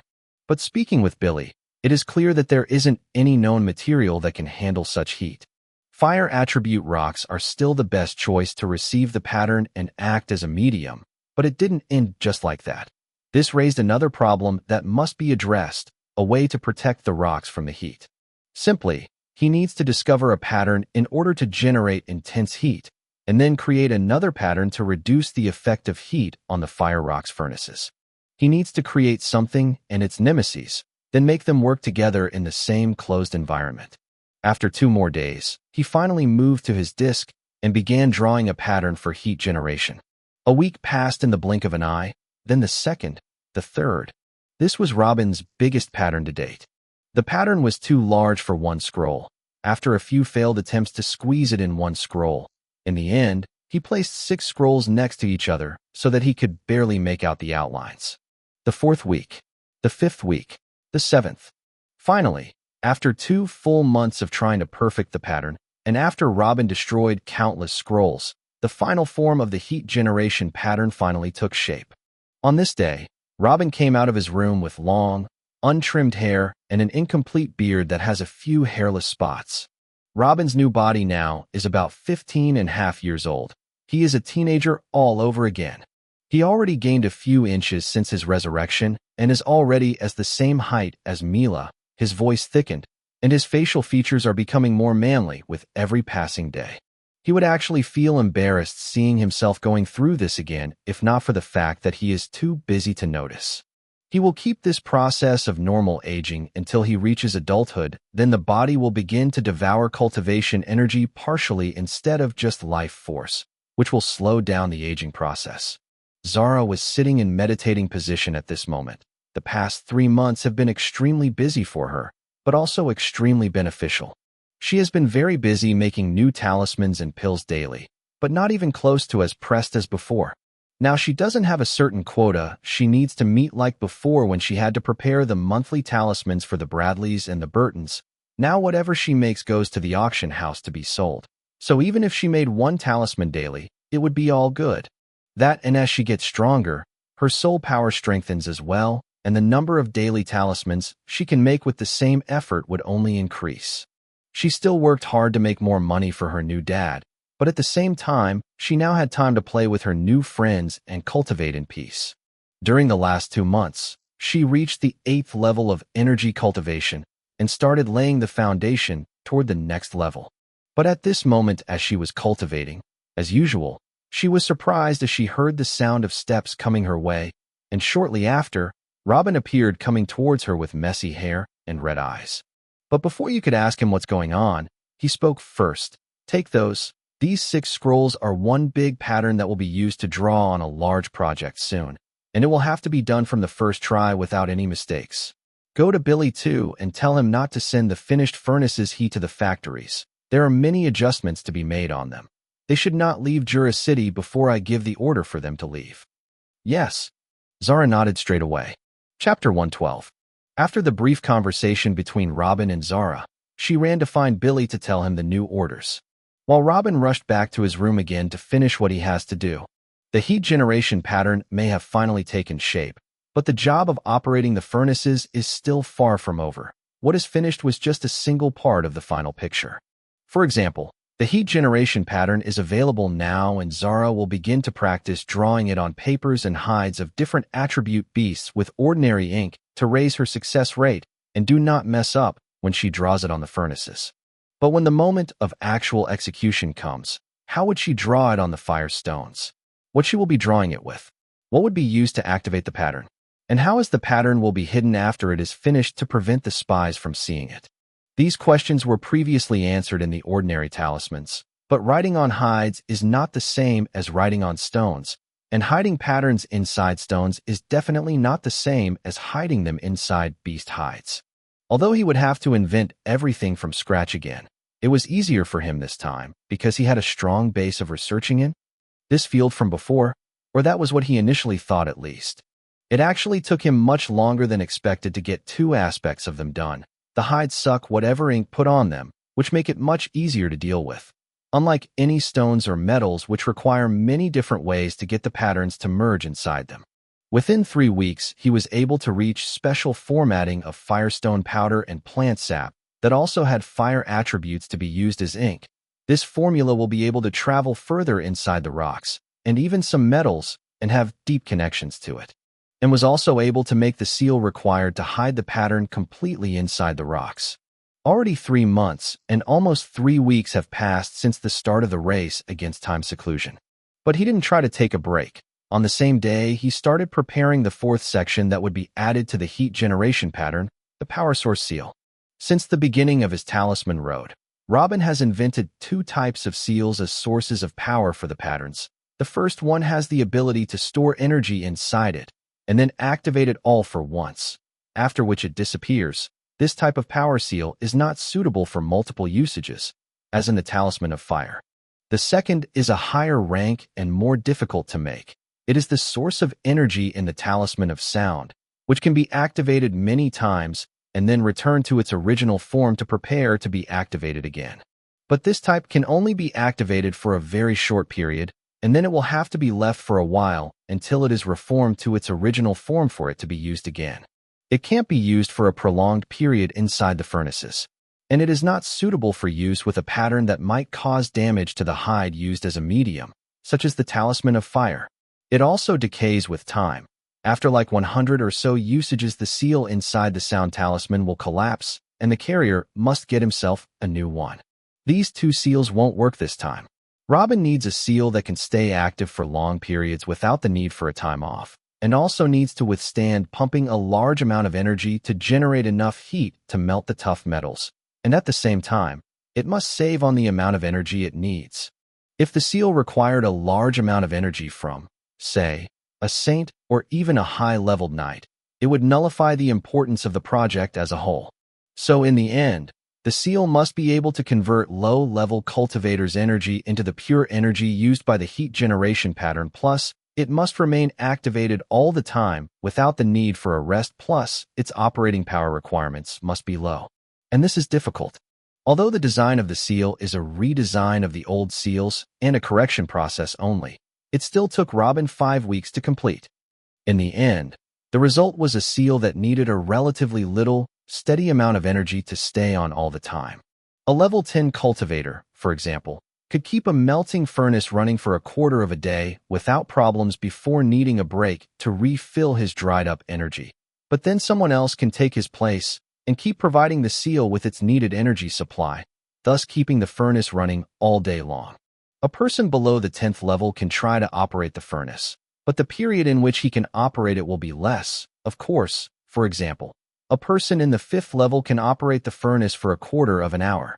All in all, the new seal was like an open gate that is ready to receive cultivator's energy all day long without a break or a need to be closed. Under normal circumstances, of course. The furnaces have basically no requirements. Just a few low-level cultivators can switch between them to activate the furnace and rest all the time. So when he finished putting the finishing touches on it, Robin was so proud of the seal that it was beyond description. Almost everything he had made so far in this seclusion is a new invention under his name. But this particular power supply seal made him swim in his imagination. It opened for him an infinite world of possibilities. But he quickly slapped himself to get himself out of thinking about the future, put aside the design of the seal, and then went back to sitting in a meditative position in the middle of the room. His mission isn't over yet. The operation of the furnaces consists of 2 parts. The first is to provide enough heat to melt high-quality metals, and this has been fully discovered. And now the method of protecting the furnace itself from being melted due to the heat it produces. With the end of the 5th month and the beginning of the first day of the 6th month of his seclusion, Robin began to search for the strangest thing he had to invent, which was to find a way to restrain his own creation. 5 days quickly passed, and Robin didn't move an inch from the start. The food outside his door changed every few hours without him taking a bite. Mila worried a lot about him.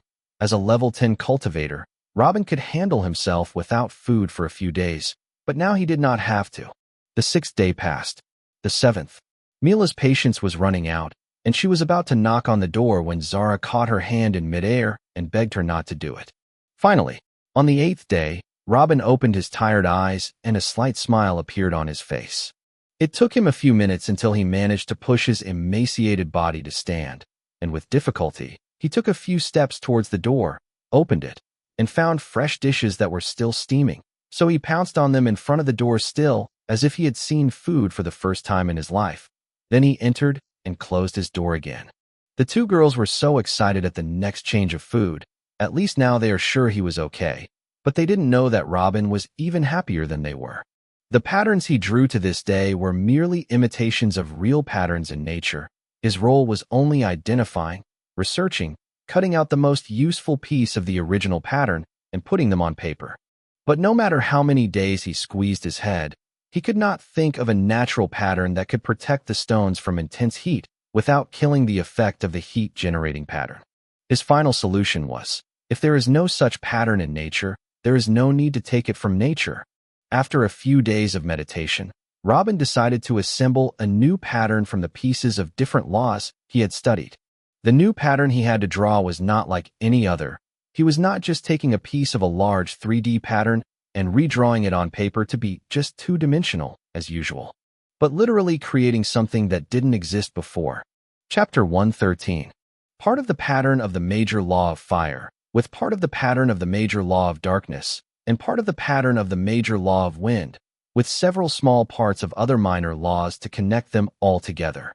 This is the hybrid pattern total reflection pattern that Robin came up with in his meditating days.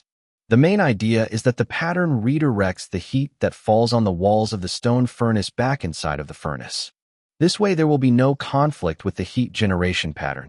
Each of them will work independently from the other. And also there will be no heat lost unnecessarily by leaking through the walls, which is also a major addition.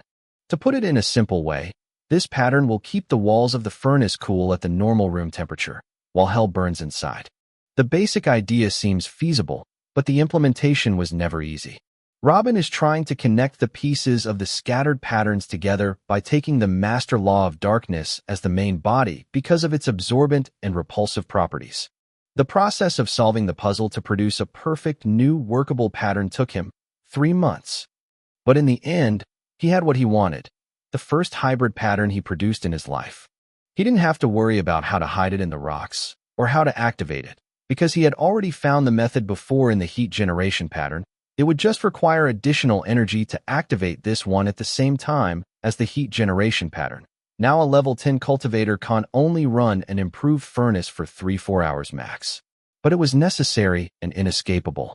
Aside from that, it took him 2 whole weeks to create a good formula to make the ink needed to draw it, as he needed to put in mind all the attributes he put in this hybrid pattern. Finally, after 7 months of hard work, the method for making categorized weapons is over. Now that the high-ranked metals could be melted, the categorized weapons could be made. It doesn't matter if they will be top-notch or not. At least the army will have weapons and shields that won't break easily, and it will be considered an additional way to make money for the family. That's not even talking about what these factories would do to the lives of the citizens of the new lands. Robin was very pleased with himself when he wrote the last line on the ink formula.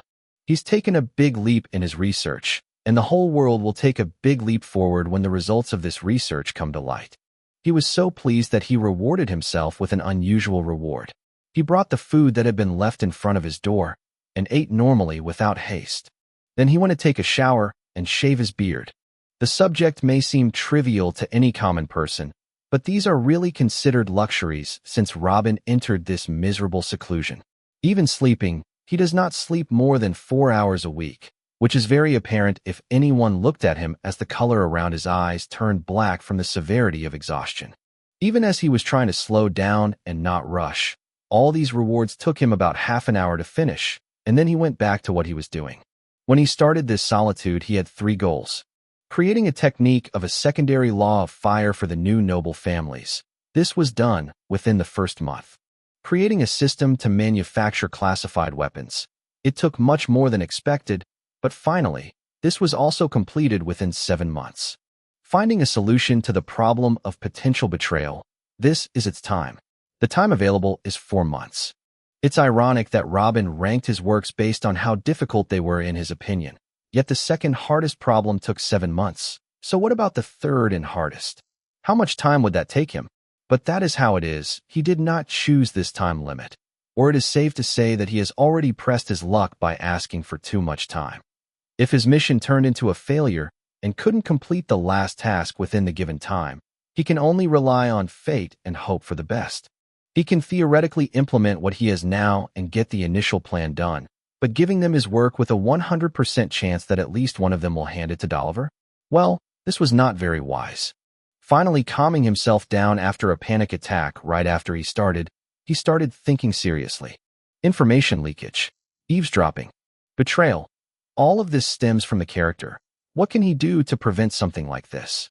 Will he have to assign someone to watch everyone he deals with? And who will watch that watcher? Physical supervision, threats, etc. are useless. If it works, someone could have thought of something before. There is one thing Robin relied on when he put this point in his head: the soul. The body is just a machine that moves according to the wishes of the soul. The proof of his understanding is that the soul can remain in the form of wandering ghosts, but the body will rot after the soul leaves it. If any threat or physical control won't work, then what about a spiritual threat? Robin has accumulated a reasonable understanding of the soul power during the first 5 months after his return to the Burton family, and his intention is to build on this good ground of understanding to begin to understand the soul more and more, maybe to the point where he can try to influence it. Influencing the soul. Forget about a limit of 4 months. This insolent idea would not have crossed anyone's head even after another 40,000 years. Robin knows very well the extent of his arrogance in his thinking, but his foundation on which he depends is that the soul power comes as an extension from the soul itself. If he can strengthen this soul power, does it not mean that this strengthens the soul itself indirectly? And isn't strengthening the soul can be considered as influencing it as well? If he can influence it one way, why not try another? With this mindset, Robin began research based on the soul and how to influence it, and quickly a week passed. During the week, Robin was inspired by a few ideas. His main problem was to reach the soul itself so that it could begin to affect it, but he began to firmly treat the soul sense as an extension of the soul itself. Thus he began to treat it as the soul. A second week passed. Robin's suspicions began to be confirmed. Natural energy is not an extension of the body, but the soul sense is definitely an extension of the soul. Knock, knock, knock. On the last day of the second week, the door was knocked on for the first time after a period of 8.5 months. Robin was not angry at this, but was surprised. The two girls certainly wouldn't bother him without reason. So he left what he was doing and went to open the door and found Zara. He asked directly, "Is there a problem?" And if at first glance he almost did not recognize her, Zara finally reached puberty, and during the 7 months since he gave her the orders to deliver to Billy, she had noticeably increased in height and began to show some femininity. When she saw Robin's surprised look, Zara was embarrassed and looked at the ground and spoke quickly. "Sorry for disturbing you, Father. There has been an envoy from the royal family who has been waiting for you for more than a month. We have tried to prevent him from cutting your seclusion since then, but it gets harder with every day passing, and it appears that he cannot wait any longer." An envoy of the royal family? This is, It's been over a year since I met Sage Albert. Damn, the days go by so fast. Robin smacked his forehead. Shit. I forgot to figure out keys to any law. Robin stood at the door thinking a little and then walked out of the room. Well, where is that envoy? He is waiting for you in the reception room. He's sitting with your wife, and he said he won't leave the house until he sees you. Which wife? I'm not married yet. Robin looked at Zara with puzzlement. That's how Mila introduces herself in front of people now. She says that she is your wife. Robin didn't speak anymore. He shook his head with a smile and headed toward the reception room. Chapter 114. I heard someone wants to see me. Robin directly entered the reception room. There was only Mila in it, and in front of her sat a strong-looking saint. With one glance, Robin was able to tell that he is at level 26. Robin. Mila stood with a wide smile when she saw him coming. This was the first time she had seen him in months. Robin nodded at her with a smile, and then turned back to look at the saint who was still sitting and looking angry. After the saint looked at Robin from top to bottom, at last, he spoke in a tone that was full of arrogance. So you are your Majesty Robin, huh? You didn't just ignore the delivery date of something that concerns the royal family. You even dared to make those clowns stop me and make me wait for more than a month? If it wasn't for His Highness Albert commanded me not to cause trouble, this wouldn't have gone well. Come on, hand it over what you got, and let me get the hell out of here. Mila has put up with it a lot the last period and didn't try to respond so as not to cause problems for Robin. But that person crossed all lines.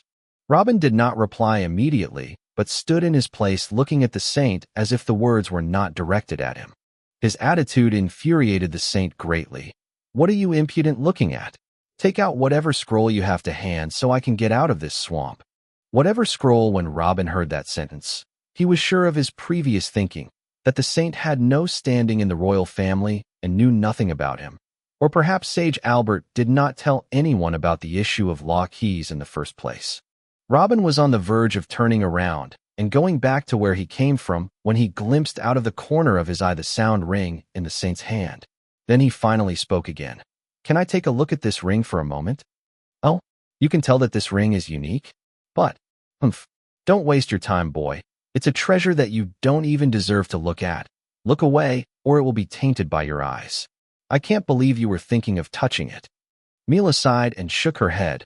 She finally understood why that person was behaving so rudely. He didn't know who was standing in front of him. Robin smiled. Then please use the ring to contact Sage Albert and tell him that Robin would like to speak with him through the ring. The saint was shocked at hearing these words and suddenly stood up. How do you know what this ring can do? A spy.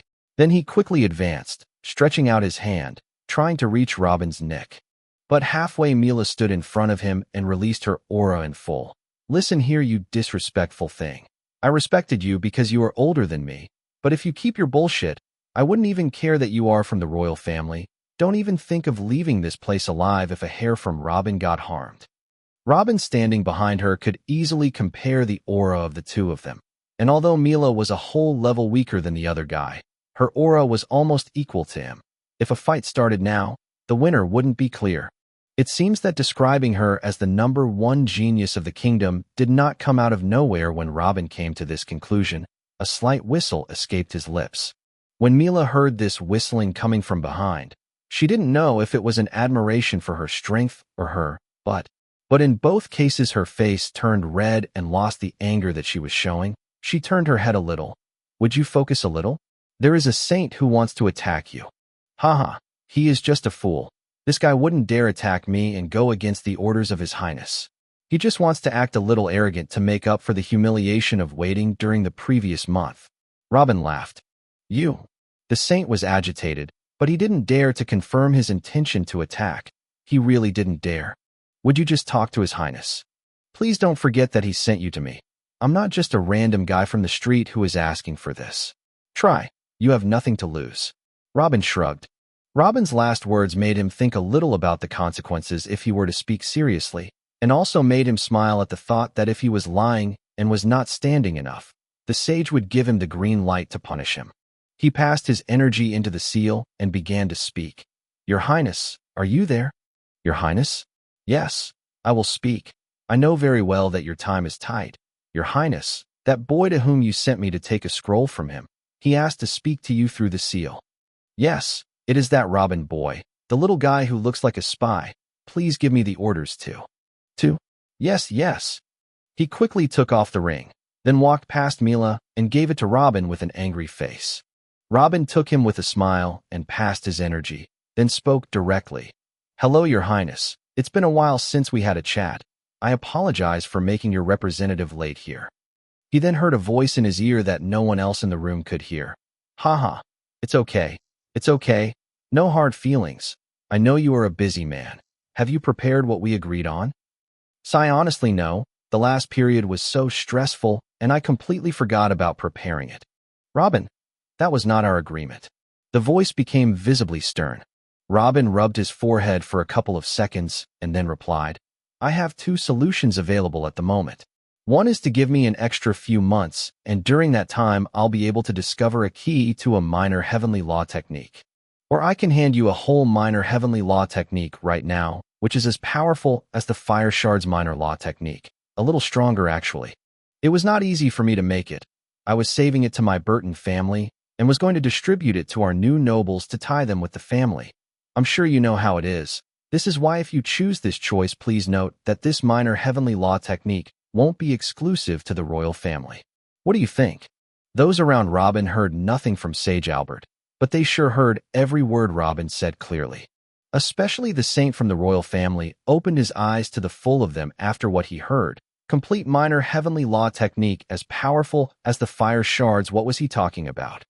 A complete minor heavenly law technique ready with the same power as fire shards? Is that even a question? Of course, I'll take the technique. We intend to award the techniques to our close nobles anyway. I have no problem with giving them to your family's nobles. Just make it only between the Burtons and those under your rule, and don't make it public to the rest of the kingdom.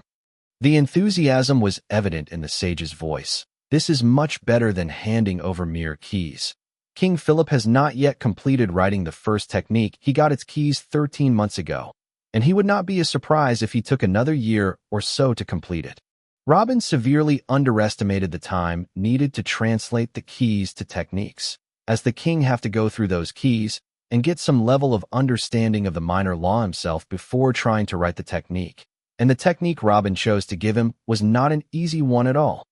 It would be great to have a new complete minor heavenly law technique without the king having to lock himself trying to figure it out. Excellent. You saved me a lot of time and trouble. There is one more thing. The person you sent to take the technique interrupted very important seclusion and obstructed my ideas of making a new technique that I intended to share with the royal family. Because of him, my work will be delayed for weeks, and I may never reach to where I got ever again. Also, now he tried to attack me. He was reaching for my neck. If my Mila had not protected me. Sai, is this how you treat the friends of the royal family, Your Highness? Chapter 115. Zara laughed out loud upon hearing this. Even Mila chuckled in a low voice. She knew this wouldn't end well for the saint. What did you say? I told that bastard to treat you like his ancestor and don't cause trouble. Sai, please don't blame him. He doesn't even know our agreements. He doesn't even know you are the ringmaker. Nobody knows anything but me and His Majesty. I will make up for this misunderstanding with a 250,000 gold coin grant to support your research. What do you think about this? Sage Albert was really pissed off hearing about his man's actions from Robin. Even Galen was smart enough to stick to Robin's thighs by giving him his daughter, while some idiot from his side go and insult him. How I don't know if this little money will compensate me for the technique that I lost track of because of the interruption or the psychological harm I suffered from your man's attempt to take my life. But if you think that this amount is appropriate, who am I to object? You are not quite there yet, but who am I to object? Haha, that is indeed much better. Always live doing business with you, Your Highness. All right, I will pass the ring now to its owner. See you later, Your Highness.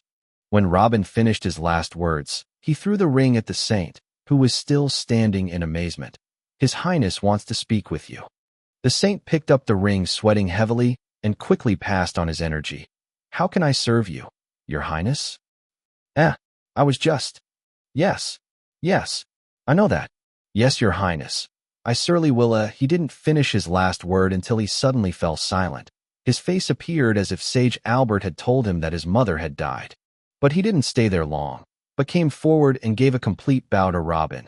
I apologize for my arrogant behavior. The saint was almost crying. He literally didn't know what was happening. Sage Albert yelled at him and told him to apologize and behave politely towards Robin as he behaves with him.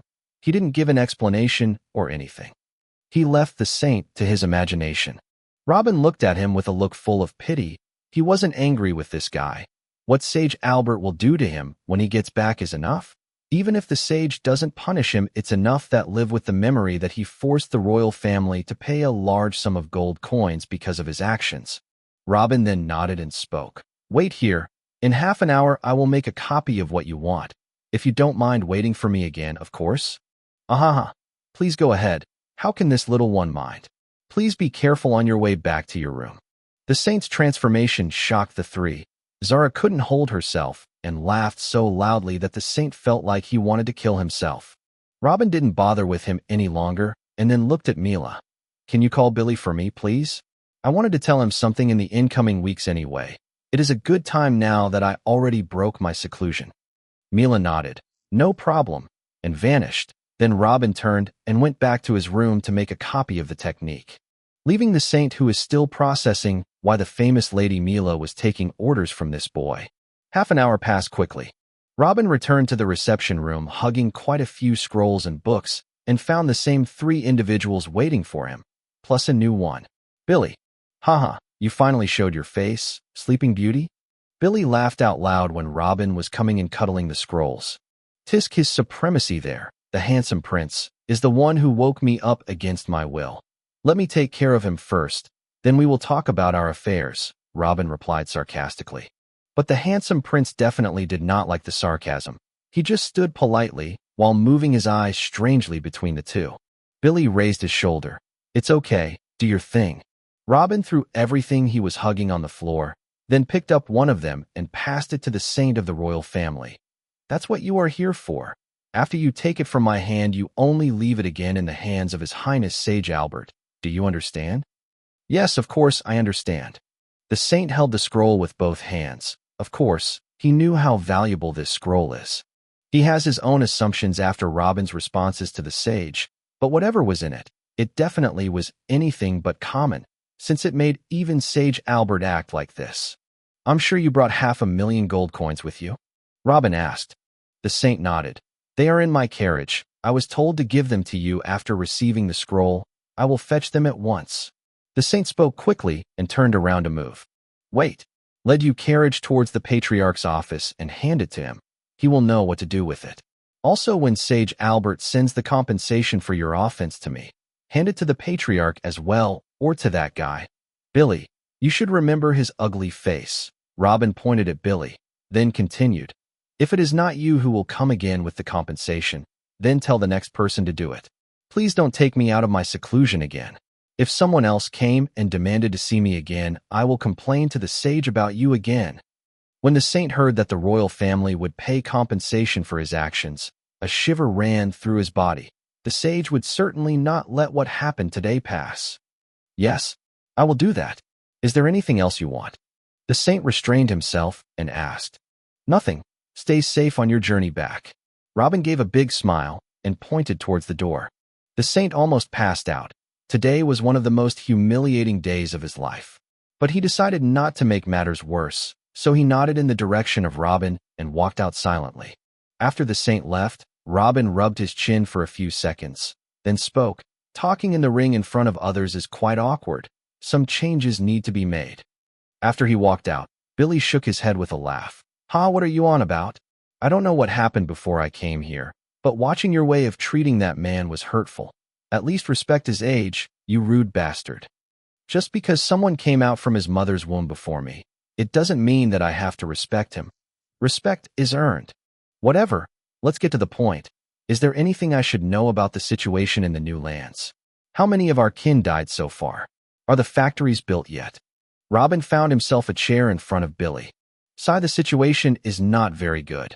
Even with all our precautions, at least 3,000 men were killed during the last 8 months. We chose the places of the factories to be far from each other to cover all the new lands for 2 reasons. That is to influence all the inhabitants and not favor one place over the others. The other reason is to use the factories' frontage and fortify them to be our own castles there. The categorized weapons factories are very important and need to be their own fortresses, and of course, we can use them as bases to run the new lands. If the rebels knew our plans to build some kind of castles on their land to solidify our defensive position, they wouldn't let us build one block. And according to this, we went back to dividing the army into 5 battalions with each saint leading one of them in order to protect the factories that are currently being built. But this caused the armies to become subject to sieges and attacks from rebels daily. If the 5 saints were not there, our armies would have been annihilated a few months ago. Another reason for our success in keeping our lives so far is the inability of the rebels to mobilize large forces, and this is because of the spread of the news as we agreed. There is great anticipation in the new lands. Most of them want to see what will really happen on the last day of the year that we announced, especially all the major families. They have left the rebellion systems. At least apparently they no longer have anything to do with it, and this weakened the rebels significantly. But let me tell you something, Robin. If the time runs out and we don't keep our promises, I'm afraid we'll say goodbye to those lands forever. Chapter 116. Robin nodded repeatedly. I think this is expected. This is the best outcome we can hope for right now. Just make sure to pay good compensation to the families of the deceased. Did any of the big families out there try to reach out to us in order to receive the law technique and pledge allegiance? Billy nodded. 3 families have reached out to us in secret. They are the unofficial rulers of 3 major cities, and they have been persistent supporters of the rebellion. Frankly, I am uncomfortable dealing with them. I think it is a trap to steal the technique from us, then they will stab us in the back. How are the boys? Are they doing well? Robin changed the subject. Billy shrugged. I think you can say that. 2 weeks ago they burned a rebels' gathering point to the ground and killed a few tens of men. One of them was a 12-level knight. There shouldn't be any knights in the new lands after the nobles escaped, and now they are starting to show up. I think you know what that means. 3.5 months left, huh? I will see what I can do with this much time. All right, let's get back to what I called you for. I have a new assignment for you. Robin was a little lost in his thoughts, but his eyes quickly regained their luster and spoke. Of course, no problem. How can I help? Billy leaned forward slightly from his seat and replied. I need thin metal tablets that are roughly a foot long, and they must be made to be indestructible with ordinary means. Robin spoke seriously. Surprised by the request, Billy was expecting him to talk about something about furnaces. He asked, a foot-long rectangular tablets of thin metal. How many tablets do you need? And how do you define indestructible exactly? Everything is destructible, Robin replied. I want as many as you can make. At least 10 tablets before the limit if 3 months from today. And when you're done, bring them here and leave them in front of my room. And you should arrange for a permanent production line of these tablets in our factories too. As for how indestructible they should be, just use those hard metals that only high-level knights can forge, I just want them to stay around for a long time. Billy shook his head. That would be hard. All our high-level knights are in the war or incapable of making something like that. We would take a while to find a blacksmith to make them. Maybe I can get you 3 tablets before the deadline. Robin refused immediately. Do not waste time. 3 are as good as none. Didn't you say that there were a lot of knights who came and started taking wages from us after we announced our need for people with strong souls? Make them work with you on this task instead of sitting idle and sucking our blood freely. I think that will work. I'm going now to start the production. Is there anything else you want before I go? Billy nodded. Yep. Grab this. Robin picked up one of the rolls from the floor and tossed it over to Billy. Here's a list of the resources needed to upgrade the furnaces. After you gather the needed amounts of them, bring them here for Zara. And after a month from today, come take her to the furnaces. She will start drawing on them and preparing them with my new creation for the categorized weapons production. When she tells you she has finished one, you can send it directly to the factories without consulting me. She will be responsible for determining this. He pointed toward Zara. Billy was astonished and said, Oh, you want to turn the furnaces into big talismans then?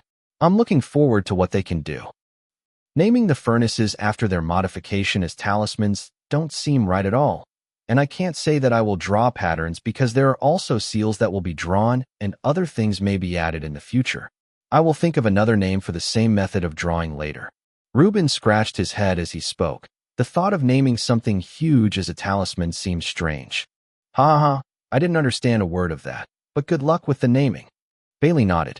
Then he looked at Zara. We'll count on you, little niece.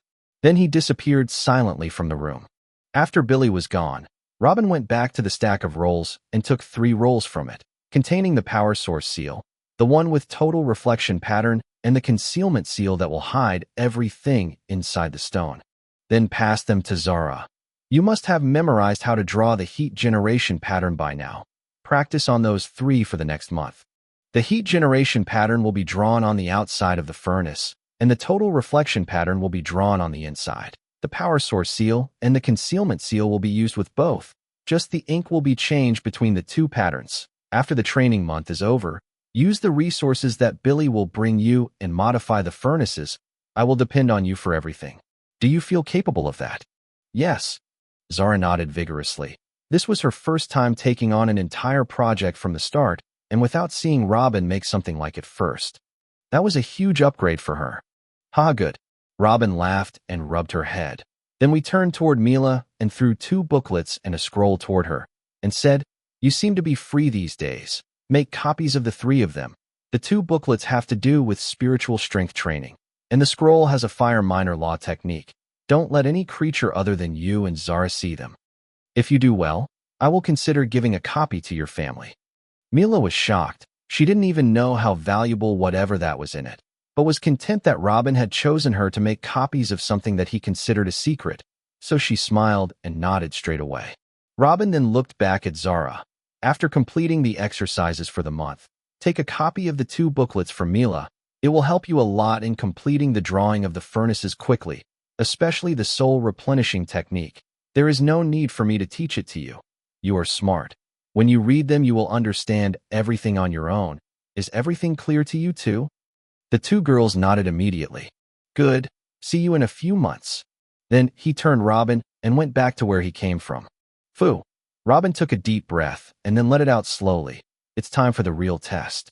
Over the past 2 weeks, Robin has focused on researching the origin of the soul and finding solutions to prevent potential betrayal. Although he is not yet close to the answer, he feels that he is definitely on the right track. What he has found so far is that the spiritual sense is an extension of the soul, and there is no doubt about this. The next step now is to find a way to manipulate the spiritual sense.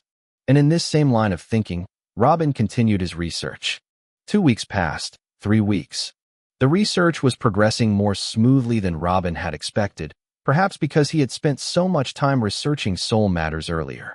Reuben confirmed that manipulating the soul sense is possible and began to search in the soul patterns for something that could be used to take the next step. In the 6th week, Robin found a certain pattern in his spiritual sense aura. No matter how much he studied this particular pattern, he could not find any use for it.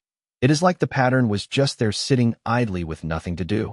But Robin knew that there is no way a pattern can be useless. After observing it for many days, it seemed as if everything else revolved around this small pattern and related to it. At this same moment when came up with this conclusion, he came out of his seclusion and asked Zara and Mila to show their spiritual senses. Both of them had read the soul-strengthening technique and soul-replenishing technique by now and well understood the term soul-compressing to create an aura around the body, which is exactly what they did. Robin searched for that strange pattern in them, and he also found it in the same place with the same essential qualities, but with slight differences in shape. After staring at the two girls' patterns and then his own for a few minutes, he opened his eyes to the last of them and ran back to his room, shouting, "This is it." He left the two girls behind, staring at each other in wonder. Chapter 117. Days passed quickly. Only 7 days left until the promised day. Billy hasn't moved out of the guest house in 2 days already. He couldn't even sleep for a few days now. He just walks up and down the reception room nonstop. During the recent period, Zara has completed the modification of the furnaces one by one successfully, and they have already been sent to the factories in the new lands. A few problems occurred on the way as the rebels tried to block their road and hijack whatever they have, but the Burton family soldiers were able to fend them off and deliver all the furnaces safely. But the general situation has not improved much. The good thing is that the closer the promised day gets, the more the rebel attacks would calm down. Until recently, there were no significant attacks against the Burtons like before. But also, as the promised day approaches, all the soldiers of the Burton family feel that the space is tightening around them. The suffocating calm and the looks that the citizens give them, and the cautious behavior of the big families. All of this indicate that the rebellion has not subsided as it seems on the surface. Rather, it has been put in a state of idleness so that the crowd can see what their new rulers intend to do on the promised day. And if they couldn't keep their promises, those tens of millions of people will. Well, no one wanted to think about that. In fact, according to a report of a snitch of the locals, he said that the leaders of the rebellion wish that that day would come quicker. They say that it is impossible for a lowly family earl to give the public so much money to work in factories, or even to give the big families a minor law technique. They are preparing for it, and want the real spark of rebellion to be the day the deadline expires. When the true face of the invading earl family shows itself after their despicable plan to buy time and play on the people's weaknesses fall apart.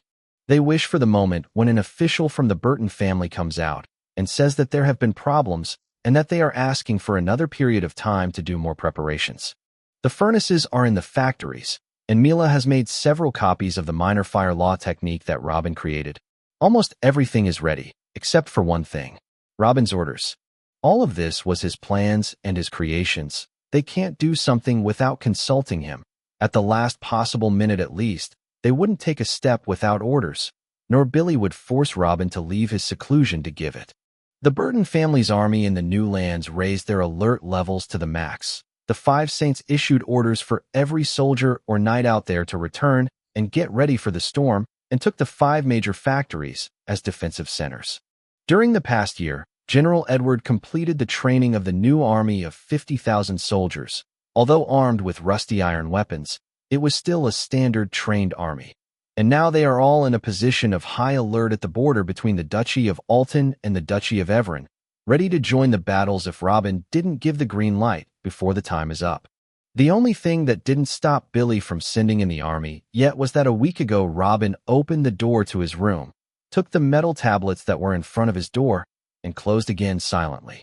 Although he didn't say anything, at least he seemed to be making progress. 5 more days later, just 2 days before the promised day, Robin's door finally opened again. When Billy heard the sound of the door opening, he couldn't wait to see if Robin was really going to come out to him. But he rushed in with all his speed and stood in front of the door in the blink of an eye, grabbed the shoulder of Robin who was about to put his foot out of the room and shook him as he shouted, "What the hell took you so long? Yesterday, I ordered our new army to move, and they are now on their way to the new lands." Robin raised his hand and slapped Billy's forehead hard. "What does that have to do with me? I'm out before the deadline. Don't blame me for your recklessness. Get out of my way." Then he stepped out of the door, and under his armpits are 9 metal tablets. When he reached the living room, he greeted Mila and Zara, who came after hearing the noise.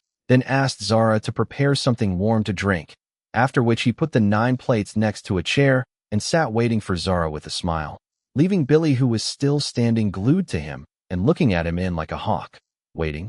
When Billy couldn't take it anymore, he spoke. Robin, you are my friend and you know how I feel about you. But God, you are making me want to strangle you right now. Haha, I think I have heard something like that before. Sit down. By my calculations, we still have 2 days, right? That's enough for you to go to the new lands, and there will even be a few more hours left to make whatever preparations you want and get back that army you sent. Come enjoy some drink and say goodbye to the world as you know it. Robin smiled as he spoke. Billy was taken aback at what he was hearing. Something that can change the world in Robin's perspective is definitely not something seen before. He then moved and pulled a chair and sat face to face with Robin, then asked, "What do you mean?" Robin picked up one of the tablets and threw it at Billy, then said solemnly, "These are the tablets I asked you to make. I've used as a medium for some soul-related patterns and a few seals that I've created over the past few months." "Oh, things related to the soul? What do you do exactly? And did you not find a name other than the talismans yet?" Billy flipped the board left and right. "No, I haven't found a name yet. And let's get to the point. When you accept a family's request to join us and receive the technique, you must request that 10 elders of the highest standing among them put their hands on the board and pass their spiritual sense through it. Then swear that they will do everything they can to prevent the technique from leaking out of their family, and they will remain loyal to the Burton family for 1,000 years, okay? I think 1,000 years is very appropriate. Ahem, and if they break the oath, they should die. Is that all?" Billy was surprised. "That's all," Robin replied with a smile. Billy remained silent for a few seconds, then asked hesitantly, "You have caused us to wait all that time for you coming out, and for us to make all those defensive preparations in case if you failed, and at the end, you came out with this?" Billy was simply not convinced. He was surprised by Robin's words that this had to do with soul when he first said it, but in the end, it all turned out to be a way to scare the masters of families. The smile on Robin's face vanished, and he grabbed another tablet and threw it with all his might into Billy's face and shouted, "Understand, you hopeless idiot. It is not some trick. This is the real deal. If the one who took the oath breaks it, he will really die." Billy dodged the tablet that was about to smash his face, but he couldn't dodge the words that smashed his very being. What did you say?" Billy couldn't digest what had just been said. "Listen carefully this time. These tablets have the ability to recognize and remember the imprints of the souls, and will preserve a portion of a person's soul power within them, and will memorize the oath and keep it registered with their soul prints and soul power. That imprint and small soul power will remain in constant contact with the master soul, and if the person breaks the terms of the oath, the pattern will automatically carry out the punishment. If someone swore that he would prevent the technique from leaking out, but later allowed someone to do it, or for example he knew that someone did it and decided to forget about it and do nothing, the soul imprint will guide the soul power back to the master soul and enforce the punishment. He will be a dead man before he even knows it. Chapter 118. This. Billy couldn't help himself. This was so strange and so cool. He asked excitedly, "Can you tell me more about the oath tablet?" Robin nodded. "The oath will stay active until the time limit in the oath is overdue, or when the tablet is destroyed. This is why I chose hard metal tablets as a medium, so that they would not be easy to destroy with the passing of time and thus lose the imprint. But nevertheless, the tablets are still vulnerable to destruction if they fall into the hands of an average-level knight. If a certain amount of damage is done to the tablet, then the oath will be of no importance anymore. So I advise that after the completion of the oath swearing process, hide the tablet in an extremely safe place. Throw it into a sea or dig a hole in a mountain and throw it there. Let it disappear forever. The death penalty is only one option. You can choose any other punishment that the soul may cause, for example going insane or losing memory for a specific thing. But of course, for something important as an allegiance oath for a period of 1,000 years, the death penalty is the most appropriate for it. And if one of them dies, then you make another elder take the oath. Always have 10 of them under the oath. Each tablet can take 10 different oaths. The same person can swear for 10 different things, or 10 different people swear upon it. The important thing is that there are 10 empty slots to store the oath with the soul print in it. As I told you, you should make 10 elders from each family that wants to be subordinate to us to swear an oath for allegiance, and several other things. And I said 10 people at least, because in the beginning very few will believe what you say about the oath, and a good number of them will probably die before they are come to their senses and know with who are they dealing with. When you choose a family to be one of our new nobles, and make 10 of them swear allegiance, don't make them swear an oath on the same tablet, but each on a different tablet, so that if something happens to one of the slates, we don't lose control over the entire family. Another important thing, make sure that the oath they have to say is perfect in a way that there is no room for loopholes. The tablet has no eye to see what a person does, then decide for itself whether the person has betrayed the oath and deserves punishment or not. Rather, it is activated when the person himself believes in his heart he is about to betray the oath. This feeling is an involuntary thing and no one can control it. But if the oath is full of loopholes, the person will do the thing with a reassuring self, and therefore the punishment may not activate. Meaning, if you make someone swear not to tell someone something, they may go and write that thing. That way he might not think he is betraying the oath, and the punishment may or may not be activated. Therefore, the oath should be more careful. For example, make her swear not to leak that thing to anyone. This word is more comprehensive and the chance of activating the punishment will be much greater. Of course, all this talk about the tablet destruction and the loopholes must stay a secret until they find it themselves one day. You should only say that the oath is eternal and unpreachable. That kind of bullshit. Is everything as clear so far? Clear, clear. Billy nodded very slowly. His mind was still racing at the things that are now possible with this tablet. Rather, his thinking swam a little farther to extend to the needs of the rest of the families around the world. No doubt all of them would pay anything to get a tablet like this. Even Mila on the side was sitting with both hands on her mouth, and her eyes wide open from the shock of what she heard. Everything's said now. It will change a lot around the world.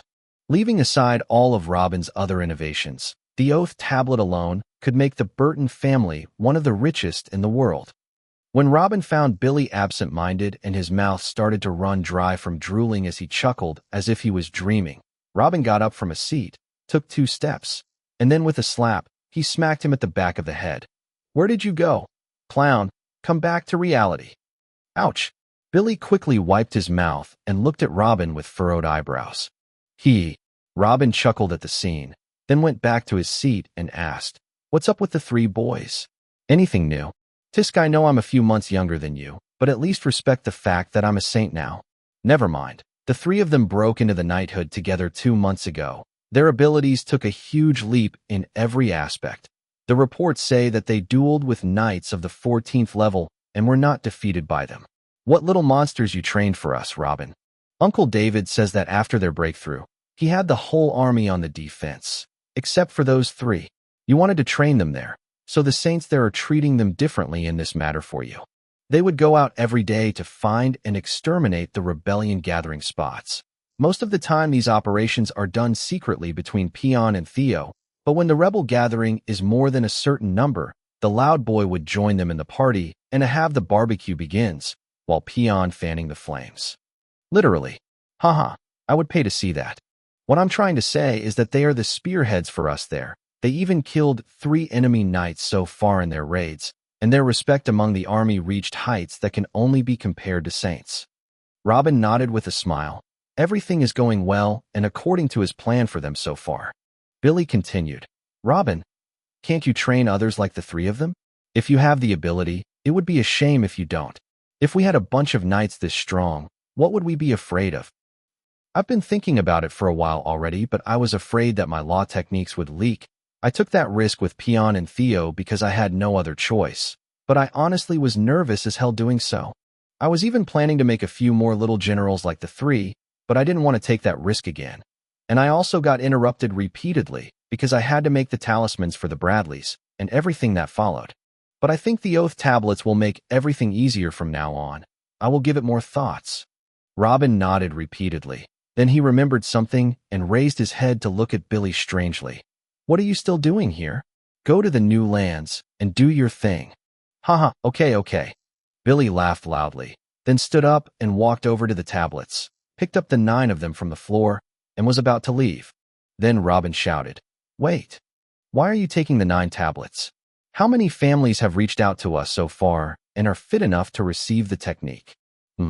14 families contacted us, but there are only 7 who have real weight in the new lands. They have thousands of members and many cultivators between the 6-10 levels. They will have a good future with a little push from us. The rest are just useless. Take 5 tablets then. Tell you what, take 6, leave the rest to me. I need them here. But more families may come, protest Billy. Then I'll make more tablets for you then. Listen, I just got out of my seclusion and I don't intend to go back for a few days. Leave me 3 boards and get lost. Billy sighed. You stubborn bastard. All right. If I need more, I'll send a message to the patriarch via Uncle David's ring. Robin was astonished. I gave you 2 pairs of rings, a pair of them with the patriarch and Uncle David. How about the other pair? Why don't you have it? Billy shrugged. The other pair is with the patriarch and Duke Gallon. Our patriarch has become so cute with 2 rings on his finger, ha. With Gallon. Robin said it as if he understood something and looked at Mila. Mila finally came out of their initial shock with this look and exclaimed, "Why are you looking at me like that?" Chapter 119. It is you who have arranged this, didn't you? You couldn't wait till I make a pair for your daddy. Robin asked Mila with a raised eyebrow. I only wanted my father to know how much it is useful first. You can't just ask him to pay 100k gold coins for something that he doesn't understand. Is it my fault that I advertise your rings for you? Humph, Mila replied, and looked away, seemed angry. Billy burst out laughing. Haha, truth be told, Mila had a hand in the matter, but not entirely. Patriarch Brian and I also agreed so that we could ask for resources and aid easily. Actually, a lot of the resources you wanted, we got them from the Bradleys. The other reason is, of course, that your fiancée communicates with her father easily, as well to make her feel at home. Robin raised his shoulder. You didn't get money from Gallon for that ring, did you? TSK, never mind. I gave you the rings, and you can use them as you like. Go on now. You have a long journey ahead of you. Billy nodded with a chuckle and then disappeared from the room. Mila finally found the right moment to bring up the topic and didn't hesitate. She directly spoke. Robin, for those tablets. Forget it. I won't sell you anything for the time being. Robin shook his head hard and went to get the 3 tablets and started moving towards the door. Mila didn't lose hope and ran after him. So what about later? You have already given me your word about the sound rings. Promise me about the tablets too, please. My father can pay so much for you for one of those. Robin stopped on his way, and after a few moments he looked at Zara. Go ahead and tell your uncles to gather for me people of the innate high soul power and send them to the conference hall. I'll be waiting there. Okay. Zara nodded and left quickly.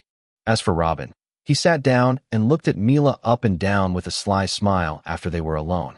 Mila immediately felt a shiver running through her body when she saw this look. What do you want? You already refused to sleep with me, so I wouldn't ask again. How about that? Let me play with your breasts for a little, and I will sell you one of the 3 tablets in my hand. Robin's smile turned into an innocent one and 2 bright eyes. Ah. Mila covered her chest right after hearing his words, quickly took a few steps towards him, and slapped Robin at the side of his head. Mila controlled her strength to not hurt him badly, but nonetheless, the blow was strong enough to knock a weak knight out. With that, Robin rubbed the place of the beating, laughing. I'll take that as a no. But God, you should start wearing more unrevealing dresses. Have a little mercy. Then he started moving again towards the door. Mila also followed him closely again after a few seconds, but silently this time. She knew she can't beat him at his game.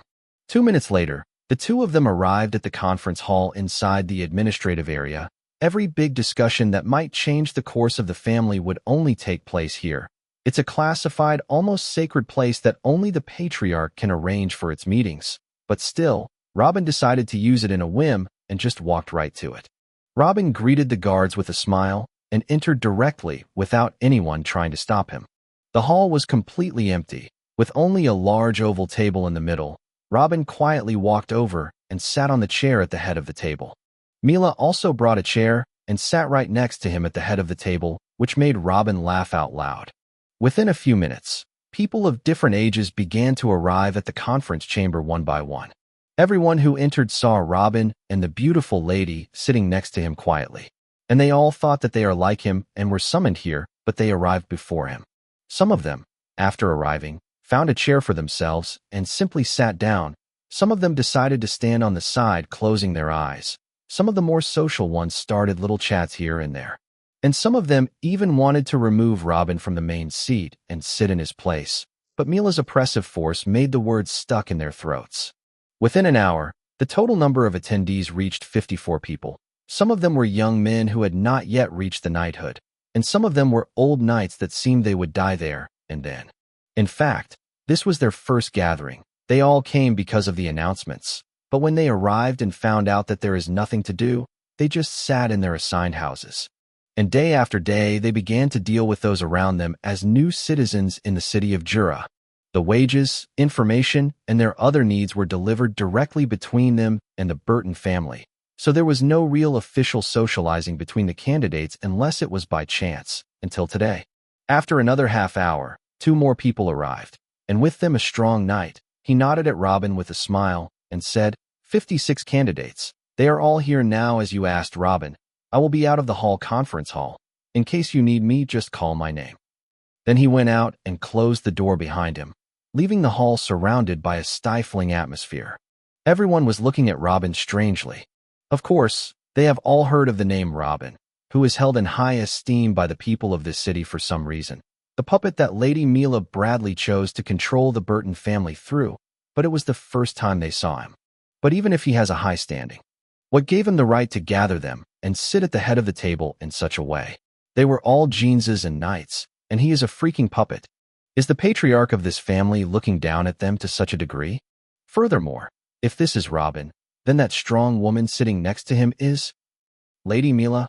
A young man couldn't hold back his curiosity and asked. Mila did not reply with words, but nodded, and this gesture was enough to turn the atmosphere of the hall once more. Respect, fear, anticipation. A lot of questions ran amok in their heads about the reason for Mila's invitation to them, and the reason for the insolence of the Robin who sits next to her, as if he really was her fiancé. The looks of contempt were very blatant. Then the looks of hate soon followed. Robin chuckled after this scene and looked at Mila. Do you see what your presence has done? I wanted a nice discussion with them, and they are already judging me before I even speak. What brought you after me anyway? One of the knights was about to jump on Robin to strangle him upon hearing this, and some of the old people smiled as if they could already see Mila slapping him. But he soon heard a soft voice. I can't hold myself. You have been away for months this time. My dear, let me stick with you for a while longer before you go back to your work and forget about me again. Mila's words fell on the heads of those present like a thunderbolt. The message did not reach them all in the same way. There are those who think she is acting, and there are those who think that she is playing a game, but it definitely made them all think more. And even if she was joking, this made them respect Robin a little more as the man who jokes with such a woman. Robin smiled when he saw this. These are the faces he wanted to see from the start, which is also why he let Mila come with him in such a private and important matter. Sometimes borrowing some influence doesn't hurt. And he really wanted to give her thumbs up. Even though they didn't agree to do this, she spoke along with him and didn't fall back. At least her intelligence isn't falling far behind her looks.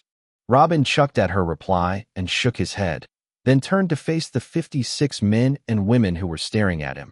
And at this moment he finally directed his speech at them for the first time, as he said, Gentlemen, please take a seat at the table.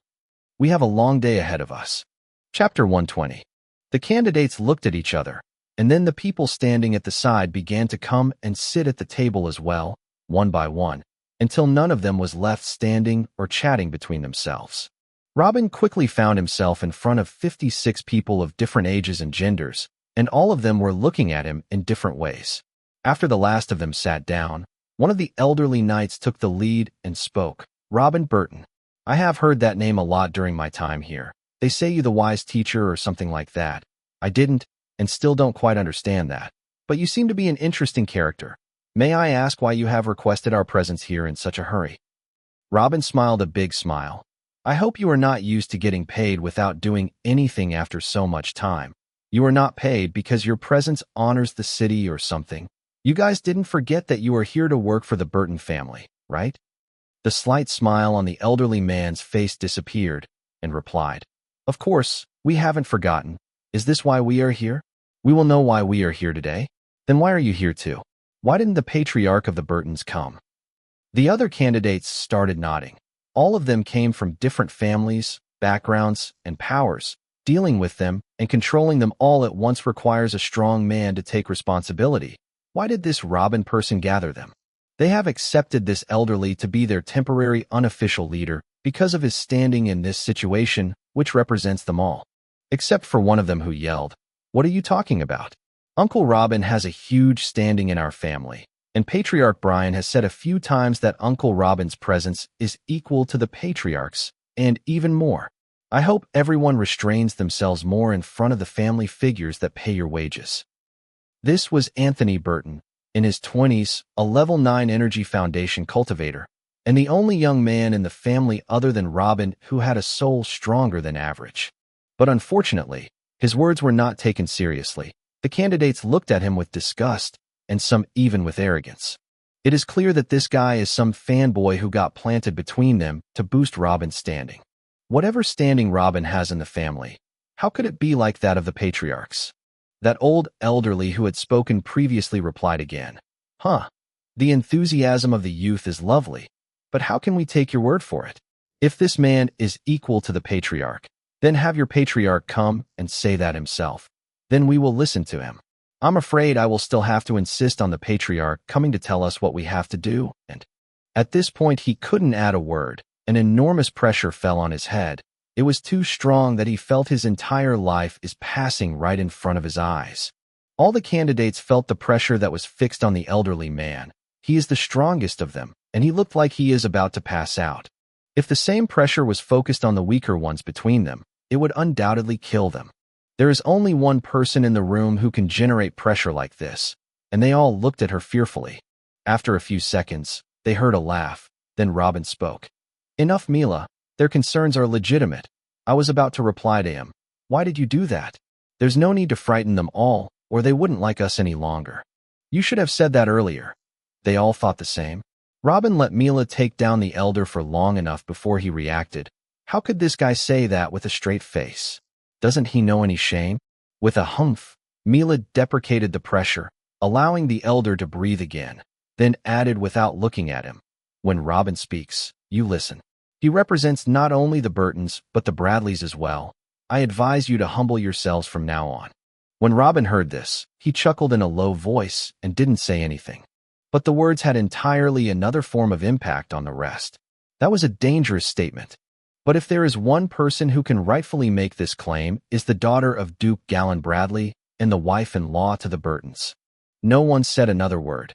Even that old man who took the lead started counting his breath and didn't speak again. They all waited for what Burton and Bradley's representative would say, even if it was against their will. Robin waited for a few more seconds to make sure everyone was silent and accepted his position. Then he started speaking. "You all must know the Burton family's relationship to the talismans that appeared on the world stage lately?" Everyone nodded. How the hell could they not know? The first time it appeared, the Burtons ripped half a duchy from Dolliver, and the only auction for the talismans in the 8 Kingdoms is here in Juris City. Robin smiled. "Good. Well, this is not really hidden after all, huh? Let me ask you, what would you say if I told you that you are here to do something related to the talismans?" "What?" "We will make talismans. Isn't an old man in a mountain somewhere making them and using you to sell them? It is impossible that we foreigners are here to make talismans, you stupid pigs." "He certainly means something else," one of the stronger knights said sarcastically. "Yeah, calm down, guys. He most likely means that we will work on moving them for their original position to here or guarding them in the auctions. Why would they need those with strong souls for something like that, genius?"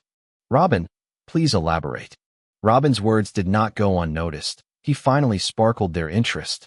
Anything related to talismans in this world has become an interesting topic, but what could they do in such a field?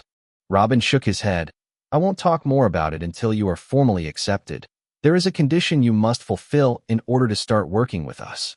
That elder got rid of his first fear after what Mila did to him and asked, "What conditions?" "No one told us anything before we came here. They told us they only wanted people with strong souls." But after he finished speaking, He looked out of the corner of his eye in fear at Mila to see if he had angered her in some way. Right, what conditions? I've been here for 10 months and already receiving a wage. If I refuse that condition, will I give back what I took? This bullshit. Please calm down. What you took will stay with you. This is a new condition that must be fulfilled. Whoever does not agree can only leave, and no one will stop him or take anything from him. Robin stated. When he saw that everyone was reassured, he completed his words. The talisman maker sent us these tablets. Then he took out 3 soul tablets that were next to his feet and put them on the table in front of him, then continued. Whoever passes his spiritual sense inside them and swears by something, that thing must be implemented, and otherwise, the consequences will be dire. And I need you to swear upon a few things on the tablets first before you are formally accepted. We swear on a plate? Ha ha ha. Come on, guys. This is enough. You are killing me here. Is this the clown show before the patriarch arrives? Ha ha ha. You got me there, I have to add me arg. Someone between the candidates started laughing out loud, but his laugh didn't finish. He was interrupted by an energy punch from Mila that crushed his lower jaw and left him bloodied on the ground, unconscious. Everyone knows that he was the one who asked for this, so there was no reaction towards him, but everyone started looking at each other with ridiculous looks, and some of them started smiling and trying to stifle their laughter. If this announcement is not amusing, what is? Robin gave a big smile and continued his words. I am glad that my little announcement put a smile on your faces. We may be friends and colleagues soon, and this beautiful spirit will be a good addition to us. At the stage, his smile turned to a serious face as he continued. But I'm afraid I will still insist on the topic of swearing the oath. Today, who repeat the oath that I will tell you will stay here and work with us, and whoever refuses can kindly leave. There is no third option. Chapter 121. I'm ready to take the oath now. Anthony Burton stepped forward and put his hand on his heart. Robin smiled at him and nodded. He was starting to like this boy. As for the rest, the situation with them did not much more pleasant, as it is clear that Robin was not joking. Even if the oath was symbolic and not really working, this is considered humiliating in the eyes of many of them. Finally, one of them asked, and what exactly do we have to swear, if I may ask? Good question, and the answer is simple, but listen carefully because many things will depend on it. You will swear not to leak any non-public information about anything to do with the Burtons in any way, and not to use what you have learned here to do anything without my direct command, or else the penalty will be death. The oath includes, of course, anything you learn from someone who has anything to do with the Burtons, and anything you see others makes that has something to do with the Burtons, even if they are our servants. You will never speak about anything that has to do remotely with the Burtons, not to your wives, not to your other colleagues, not even to Patriarch Brian. You will be forbidden to talk about anything your 6 senses pick up that has to do with the family. To put it simply, your relationship with the Burton family will be to learn what you have to learn and then work silently. Under the influence of this oath, you can talk about the normal things that everyone knows. But if I told you something and your colleague didn't know, you wouldn't talk about it even to your colleague who took the oath with you. One other thing, if one of you decides to take the oath, he must write in his handwriting a waiver of his personal safety and make the rules he agreed upon clear in that letter, and that if he died by taking the oath, the Burton family will not be responsible and front anyone for it. Am I clear enough? A moment of silence clouded the hall after Robin's little speech. Death. The oath is very strict and the punishment is even more severe. Preventing themselves from uttering anything unknown to anyone is not easy. They will have to think of every word they open their mouth for from now on. And that is not what everyone came here for. Most of them were mainly sent by their families to find out information about what is being sold at the auctions next months, anything that has to do with the talismans, and the Burton family's relationship with the talisman supplier. Not for the sake of being some kind of silent working puppets. Haha, it's all right with me. I'm ready. Bring that tablet on. A burly man laughed out loud and announced. He was one of the few who didn't plunge into the ocean of their thoughts after Robin's announcement. Robin smiled at him and shook his head. I salute you for your courage, but perhaps you didn't quite understand the situation, so I'm going to give you one last warning, and it will be a warning to everyone here too. Don't underestimate the oath tablets. These tablets were created by the one who made the talismans. Do you understand who I'm referring to? If you have an atom weight of respect in your heart towards that awesome, absolute genius, I advise you not to bet your life on this. This will be my last warning. After that, whoever wants to take the oath and intends evil should only blame himself. I have cleared my hands of this matter. Do you still want to take your oath now? By his side, Mila was having a very hard time trying to fight back her laughter. This narcissist guy really does think highly of himself. The smile on the burly man's face disappeared. Robin's words made him think long. He really thought it was just a formality, but if there is any chance it is true. The silence in the hall lasted for a full 10 minutes. Everyone was immersed in their thoughts, and sometimes looking at each other. No one dared to be the first after. But no one also dared to leave. If this was really just a show, then it is a huge one, and surely a preparation to reveal huge secrets that might change their lives. If that is the case, then leaving them now would be a blow they will regret for the rest of their lives. At last, the silence was broken by a hoarse voice from an old man. Young man, the wages your family gives us is good, but do you think it's enough to bet our lives? If what you are saying is true, then that oath is terrible. A slip of the tongue could kill us. What kind of money will you pay that have me rescuing my life every day? Second, wouldn't that make us work as slaves forever? What do you have that makes me recite the oath other than the monthly wage? Robin replied, why bet your life if you don't have ulterior motives? All of you here are strong souls, and that gives you above average intelligence too. What is so hard about keeping your mouth shut about a few secrets? As for working as slaves, no, that won't make you all work as our slaves. There isn't any part in the oath that will make you obliged to work for the family forever. Who wants to stop at any time can simply leave. The important thing is that he keeps his oath and does not reveal the secrets that he has to keep, and doesn't make something that he shouldn't. In that case, he can continue his life away from us happily and have a fresh start. I think this is fair. As for the benefits, I think you have a valid point. I realize some of you are not here for the money. Well, I won't let you down. I will give priority to selling talismans to the families of those who take the oath. I will sell your families the new talismans before the rest of the world sees them. Anything good we need an outside hand for. We will choose your families for it. Whoever does not have a large family and wants to look for their own interests, I will personally give him a priority in taking talismans for free to use or sell them to whomever he wants in the black market, and we can even discuss some more benefits later. Of course, all of this is by the condition that it wouldn't reach any enemy hands, and is that all of this will be under my direct supervision. Otherwise, it will fall under the punishment of breaching the oath. What do you all think? Is that enough for you? Robin clasped both hands on the table, smiling. He has given them much more than he had already planned when he brought them together, but the role they will play is too sensitive for his future and that of the Burton family. He can't put such pressure on them for nothing. He wants them to be productive, not take the oath and sleep next to it. No one responded, either with approval or objection. The eyes of some of those present started to sparkle, and some of them are still confused. What Robin promised is surely too good for them. In fact, that it is more than good enough that it is disturbing. What are they going to have to do to get all these privileges? And wouldn't this be like the relationship of the master to the servant? They will have to satisfy him before he grants them anything of what he mentioned. And who knows when this will come, and whether they will be able to ever satisfy him. This was the thinking of the serious ones anyway. As for the rest who came for the family's salaries and for the sake of leaking information about the talismans, their situation was worse. When Robin saw these bewilderment and suspicious looks, he spoke again. I see that some of you are reluctant, and perhaps some of you are afraid of Mila's reaction if they wanted to refuse and leave. We will go for a little walk and give you 2 hours to think, chat with each other, or whatever. Who refuses the terms can kindly leave before I return.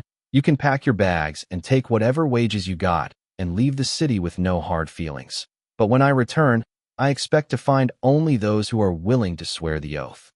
After the last word, Robin stood up and walked toward the door, and Mila right behind him, leaving a hall full of cultivators, but empty of any sound. Chapter 122.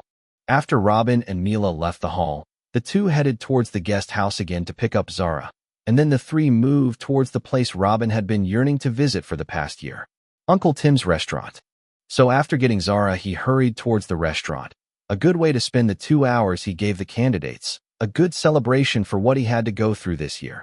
and an excellent way to wash away Mila's awful cooking. Well, he didn't say the last one for obvious reasons. Their walking in the streets towards the restaurant was no way quieter than last time. The same cheers and crowds, maybe a little more this time. The city of Jura became one of the centers of the kingdom of the Black Sun, and the second gathering area of all the noble families of the Black Sun, after the capital itself.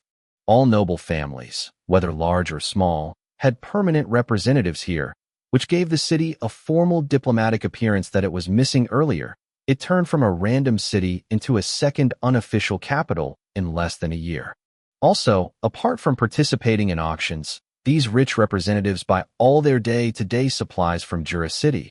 They use the city's brothels, restaurants, gamble houses, which has brought great economic growth and prosperity to the working and commercial class of the Burton family members.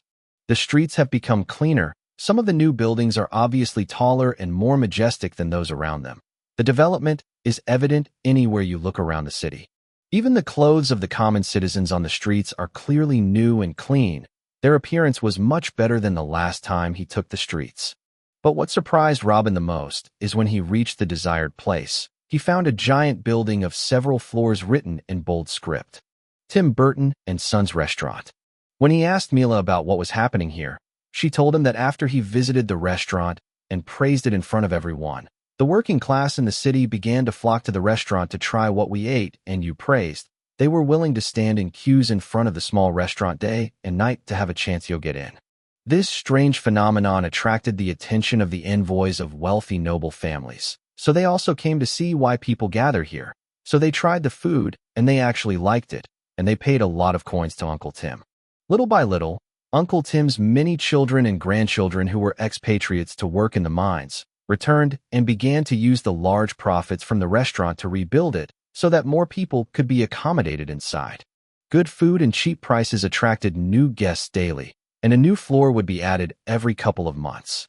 So far the building is 5 floors, of which 4 floors are full of guests daily, 3 floors for the poor, and the 4th floor provides more comfort for diplomats and the wealthy. As for the 5th floor, it is closed. They say it is an administrative place. And there are still plans to expand further. The restaurant fame and rate of expansion was a marvel to anyone who knew Uncle Tim before. This is the birth of a new whale in the world of business. Robin was shocked at Mila's explanation and looked at her with wide eyes. I caused all this. Immediately after a question, Robin found himself a few steps away from the restaurant. But before his arrival, he found people in uniform who came out in an orderly manner and stood in 2 rows forming a path to the door of the bait, and they all gave a full bow and said in a united voice, "We salute our Lord and our Savior." Robin was shocked by what he saw.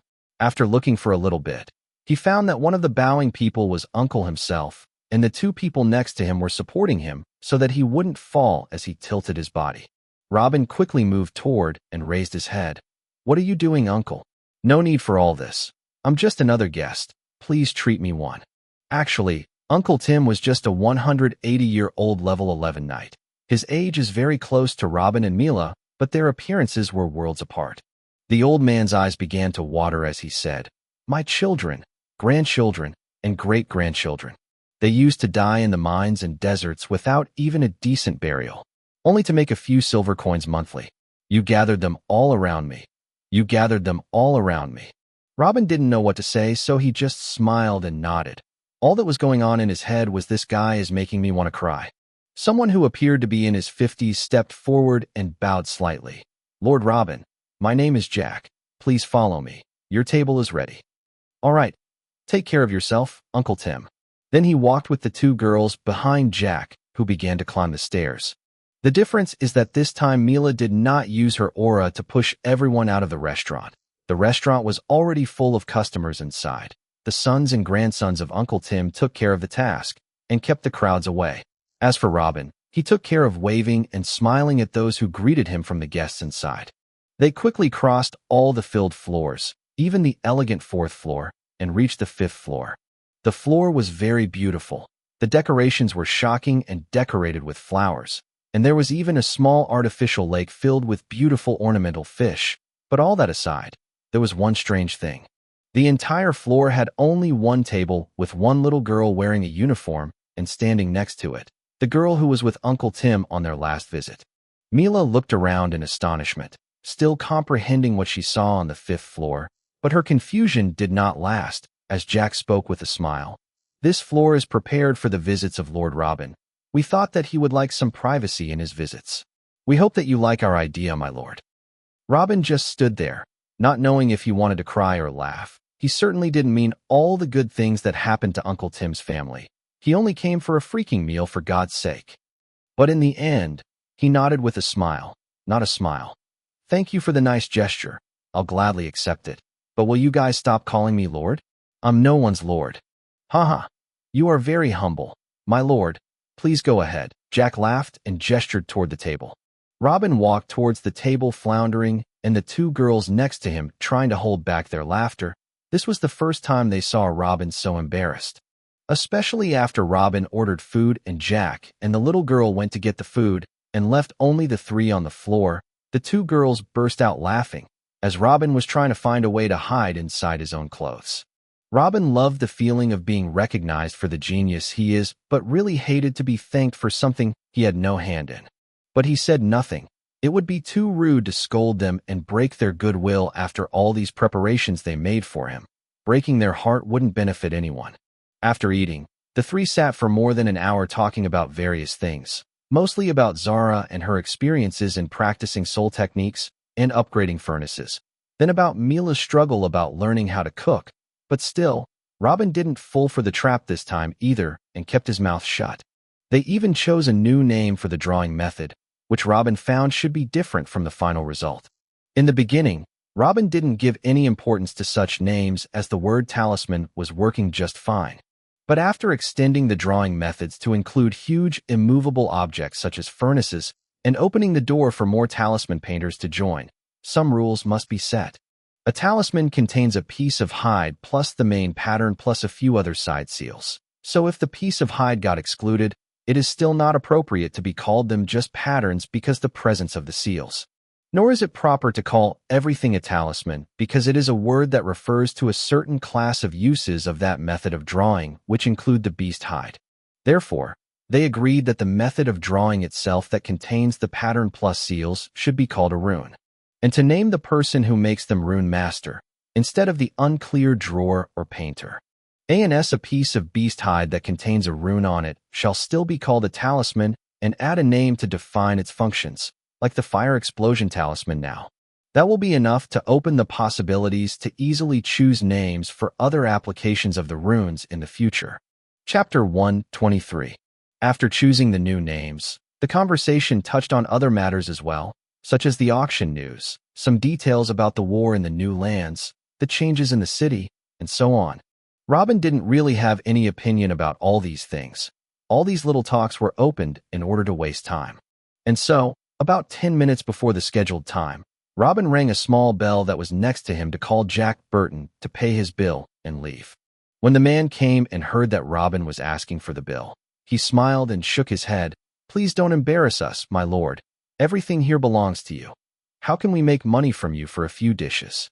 Your and your guests' meals will always be free here. Damn it, don't you intend to give me a break? Robin's response was a shock to Jack, but it almost killed the two girls from laughter. Then Robin took 50 gold coins out of his cloak and put them on the table. This is your account. A lord. Please don't do this. I can't touch these coins. Secondly, my lord, you chose cheap dishes that are not worth a few silver coins. Please get your money back to your pocket. Jack looked afraid at the sight of golden coins. Even though he demands much more from the rich guests, these few gold coins were really nothing to the new Uncle Tim's restaurant. Robin shook his head. Just sitting in such a luxurious place requires an extra payment. I've decided to pay that amount today, and don't argue with me anymore. The 50 coins were still too much even for a private area like this, but Robin wanted to return some of the treatment he didn't think he deserved. Lord, none of us will dare to spend this money. What do we do with it? Jack held the coins in his hand as if they were sacred stones.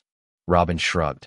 You guys, I tell you what, if you don't want to use the coins, then consider me buying dishes from you with this amount. After you finish making them, go and distribute them on the poor. Is that good enough? Robin's random reply brought tears to Jack's eyes and hugged the bag of gold coins, then replied, "Yes, yes, my lord. That is good. Let's go." Robin couldn't stand the weird atmosphere any longer and signaled the two girls to follow him. But as he was leaving, he didn't know that his suggestion, which he gave carelessly to get out of the situation, would have a great impact in the future. After Robin left, he went straight to the conference hall, this time bringing Zara with him. When he opened the door and entered the hall, everyone rose from their places to greet them, their attitude completely different from before. It was unknown if they were greeting him or Mila, who was still right next to him. But still, some respect was always good. The first thing he did after nodding them and gesturing them to sit down was to pass his eyes upon them and try to see what happened when he was gone. And he didn't like what he saw. There were absences, a lot of them. Their numbers were almost half of what it was before. He shook his head with a sarcastic smile. He was right in his thoughts before. Most of those who came were here to make money from thin air or to pass information to whoever supported them in the shadows. When it got serious, they ran away. He did not regret intimidating them by pressing the issue of the situation. It was worth it. He didn't need some chunks of deadwood around him. If they are not interested, then he wouldn't make say the oath, then spent time to teach them only to get bored at the middle and leave, or to die somewhere due to breaking the oath. But this does not diminish the respect he has for those who left. On the contrary, Robin respected them because they knew their worth and because they respected the talisman maker enough to not take the bet. The real fools today are those who are still sitting in front of him, but they still intend evil and hope that this is just a fake show. They will have no one to blame but themselves. Robin made his way with the two girls to the head of the table, then asked, "Do I understand that everyone present now intends to continue working with us?" Some of them nodded at once, and some of them looked at the old knight who had taken the initiative earlier. It was clear that they had chosen him to be their representative. The old knight stood up and spoke. "If you keep your promises that you spoke of earlier, then I and a few colleagues here do agree to work for your family. But we have something that worries us." Robin raised an eyebrow. "What is it? How strict is the actual process of the oath? Will it give us some pardons, or will it kill it well? If the oath is as strict as you make it seem to be, then we hope that you loosen the oath's restrictions a little so that none of us dies after a slip of the tongue, especially if that slip of the tongue is not important to your family's well-being.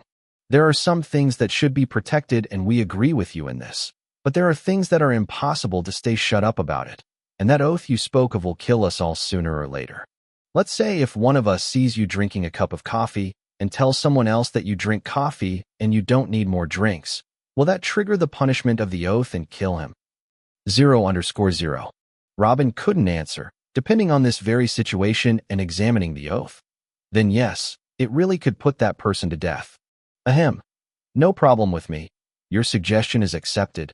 We'll make more precise wording to protect the important information only. Do you have another request? Robin scratched his head and spoke. The old man smiled and looked at him, and then nodded to each other, and returned to reply to Robin. "No. We are ready to swear and work for the Burtons. We will keep working our best to earn the benefits you promised us, but if it took too long or you forgot about it, then we will leave. There is nothing that will stop us, right?" "That is your right. Of course, you can leave at any time, but I will fulfill my promises so you wouldn't have a chance to leave, haha. This is excellent." Robin clapped excitedly. Reparaphrasing the oath took about half an hour to be comprehensive and tight, and to be less strict at the same time, so that no one would be punished without the need to.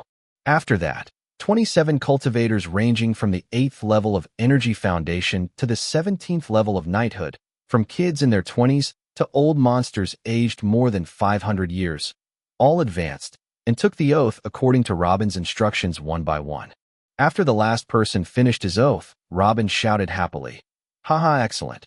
All of you, welcome on board. You will all witness firsthand the new era of this world. No.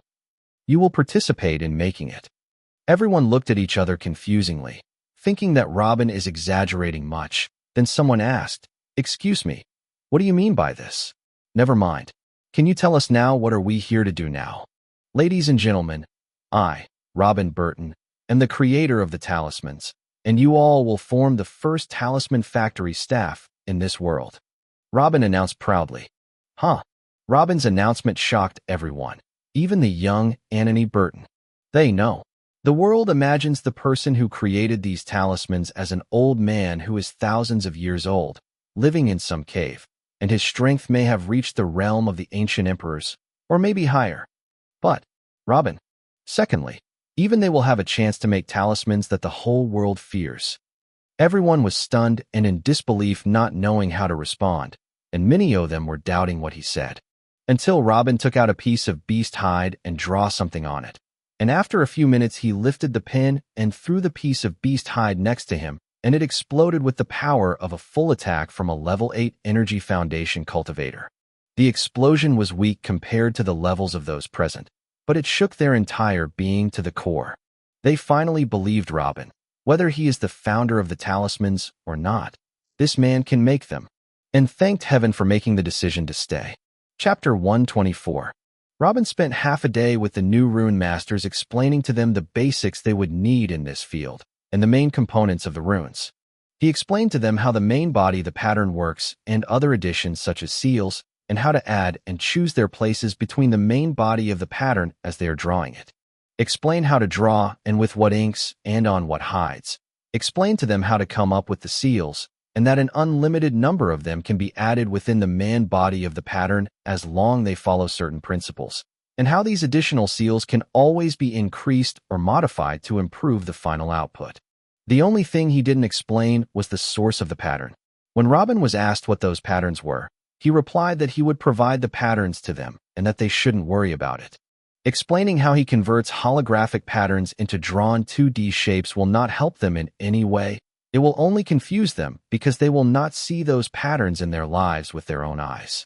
After spending a few hours teaching them the most fundamental things they must know, Robin asked Mila to go get the copies of the soul strengthening and soul replenishing techniques she had copied over the past few months, then distributed them to everyone.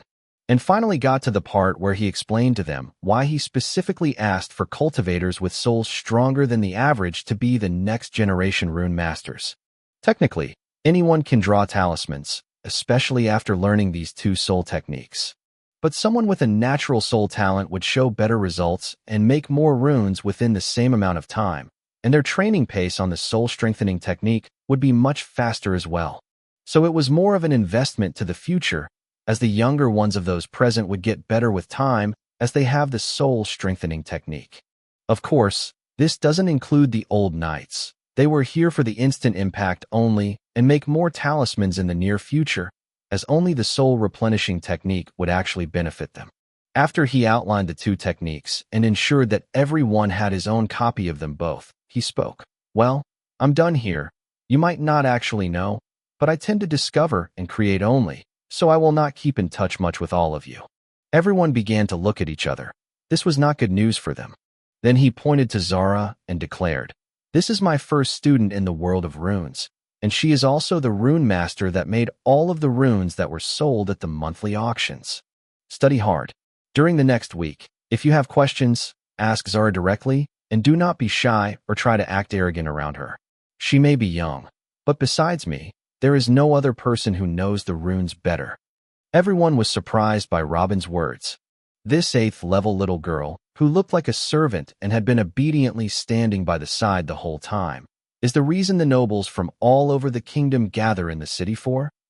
Although it would be really embarrassing to ask for advice from a child who seems to be barely 13 years old, this became an additional motive for most of them.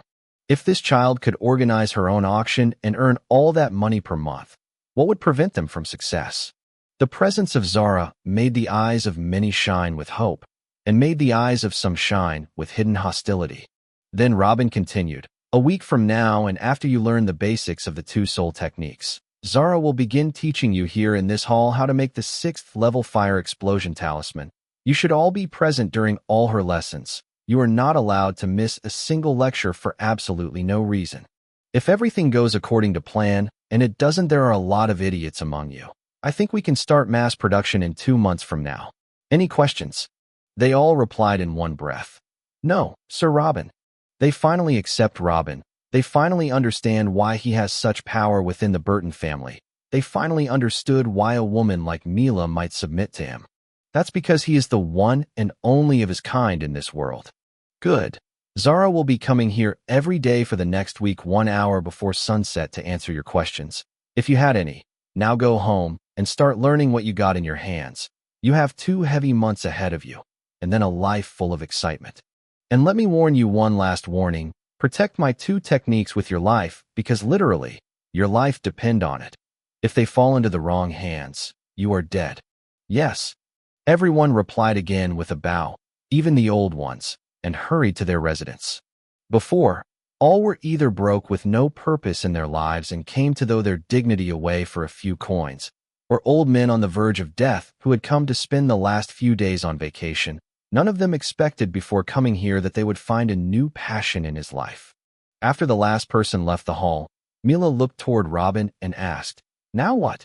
Robin laughed out loud. "Now it's time for me to find out what happens to the tablets after the punishment for someone who broke the oath is delivered. This point puzzled me for days." Then he got up and moved towards the door as well. The 2 girls looked at each other in astonishment and even some fear, then followed him silently. After Robin left the hall, he went directly to the Patriarch's office and asked him to build 2 buildings inside the administrative area as fast as possible. One of them is a house of his own instead of the guest building that does not qualify for long-term stay, and he gave him his demands that he wants in the house. The most important thing for him is a large and comfortable underground room that no sound could reach, with a toilet and a special place in the room to salt and store food enough for a few months, and for a smaller room with stronger walls to withstand strong attacks from knights to be attached to his research room to be used as a test room. All in all, Robin asked for a complete isolated sanctuary under his house. Zara also made a few requests for her own private room she needed for making the runes, and also request for a nice girly bedroom in which to spend the rest of her day. But the surprising thing is that Mila was the one that made the most requests for the house, so much that in the end, she got tired of mentioning them and took the initiative of asking to be the general supervisor during the building process. Robin chuckled and added nothing. All he cared about in the house was the underground room he would use to produce new techniques and come up with new patterns. Anything else the 2 girls could mess with as they liked. The second building he requested was a building for the production of talismans. He requested a huge structure to be divided into separate smaller rooms and large lecture halls, to be equipped with many tables, examination rooms, relaxation halls, places to store food, hides, scrolls, and other requirements for making inks. In addition to all this, the structure has to accommodate hundreds of people and be their permanent residents. The second building was a fully functional academy. An academy of this size shocked the Patriarch. There are many empty plots of land in the administrative area, but there is no single piece of land large enough to accommodate an academy of this size. But in the end, it was decided to choose a few existing side-by-side administrative buildings and demolish them to empty the necessary space. It was decided to start working on the academy first, as the new rune masters would need it soon. They can't stay learning and making the runes inside the conference hall forever. But because the project size was huge, it was decided that it will be divided into several sections, and that the first section, which can accommodate 50 fully functioning rune masters, will be ready by 2 months from now.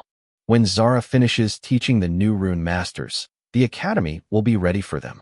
Chapter 125. New Lands of the Burtons. The promised day came, at last, the day when both hopes and swords were raised high.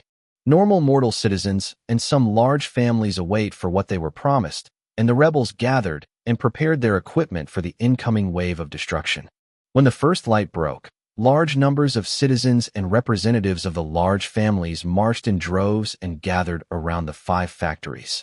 Dozens of rebels were scattered everywhere among their ranks, ready to launch the attack and gain the momentum of the angry crowds when the inevitable is announced, which is to postpone what was promised.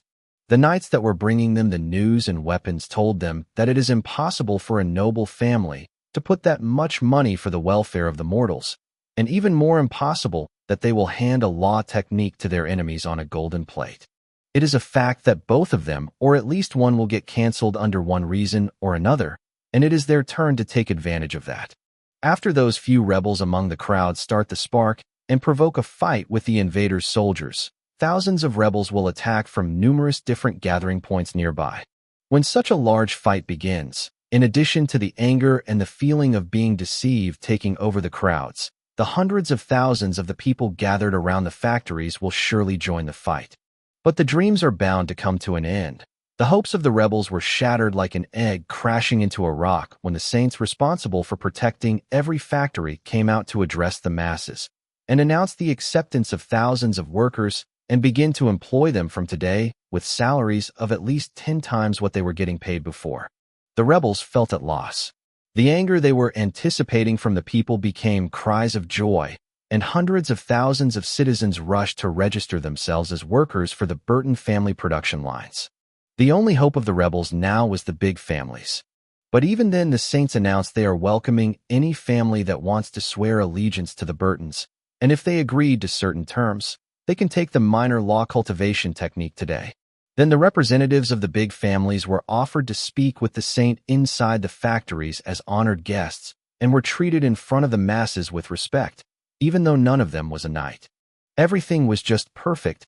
There was now any hole that the rebels can use to agitate any party. They were left standing among the crowds, raging and aimless. Their plan to exploit the people's anger has failed miserably, but they didn't know that this should be their last worry, as their friends' gathering points were getting hammered right now. Elite squads of knights came out of every factory secretly and searched around for the gathering points of the rebels. It was clear to them that there would be an attack that day, and their best option was to make a preemptive strike. Many squads, and each one has tens of knights, scattered and searched, and if one of the squads found one of the rebel gathering points, they would immediately attack it mercilessly. Although the numerical difference was extremely huge, the high-ranking knights were almost invincible among them, like a group of lions among thousands of rabbits. The attacks killed of the elite squads killed almost 4,000 of the repels, and many more managed to flee every direction like locusts. That day, a massive massacre took place that broke the rebels' spine. Away from the bloody massacres that targeted the ranks and gatherings of the rebels, everything seemed to be turning for the better. Within 5 days, the work applications for the Burton family production lines have reached more than 200,000 requests. The Burton family's army, who were carrying their weapons day and night, laid down their swords and bows and took hold of paper and pens to take applications orders and organize the masses, while the older knights took over the task of selecting between the applications and placing them in the jobs that suited their abilities most.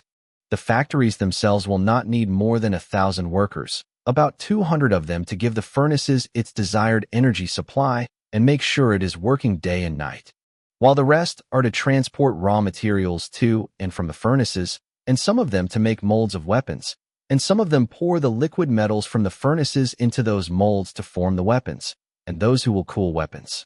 Then there are those with the more technical background and knows a little about being a blacksmith. They will make the handles, shafts, and the joints for body armor, and those roles that demand a certain level of craft. Fortunately, the factories were not the only place that needed workers. The majority of the workers required are to work in the mines all over the new lands in order to extract the high-level minerals needed by the factories. This type of mineral is not rare in the literal sense. It can be found with relative ease, but it is difficult to extract and transport due to its intense weight. If someone desired to extract it as excessively as the iron, then he will need many mortals and even many cultivators to do the work. And because there was no need to extract large quantities of it due to the lack of knight blacksmiths, no one cared to do it much. If needed, a few knights would head out every now and then to get a big chunk for their family, and they would go out to get some more when it is used. But time has changed now. 40,000 workers were assigned to work in the mines throughout the new territory, and a few hundred men were assigned to search for potential mines. 9,000 workers were also selected to back up all the above and link them. They would transport the raw materials to the factories, secure the caravans, cook for everyone, and take care of the rest of the logistics. Within a few days, more than 50,000 workers were distributed to their new jobs, many times the usual salaries for these jobs. In fact, there was no need for all these numbers. Less than a quarter would do just as fine, but orders came from the patriarch that if they needed one person for a job, they must appoint 5 for it.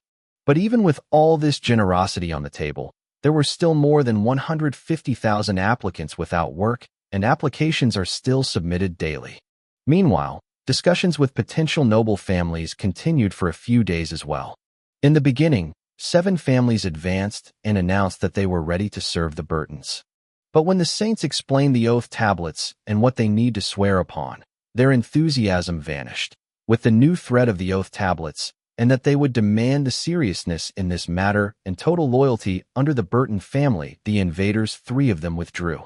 As for the representatives of the remaining 4 families, they returned to gather the 10 elders wanted for the oath, and then they were asked to gather in the main factory after 1 week to recite the oath and receive the law technology. And the week went by so fast. 40 elders, all level 10, including 4 the family heads, took the oaths one by one in front of Billy and received copies of the minor heavenly law technique. An intense week for everyone participating in this matter, but it was also as rewarding at its end. The members of the 4 families returned to their cities happily, that they had finally fulfilled their ancestors' dream and obtained a minor law technique. They finally can become knights. And Billy went back to what he was doing, even happier that his family has obtained thousands of new loyal followers. These 4 families had over 30,000 descendants combined, and a huge number of them had reached the 10th level of Energy Foundation.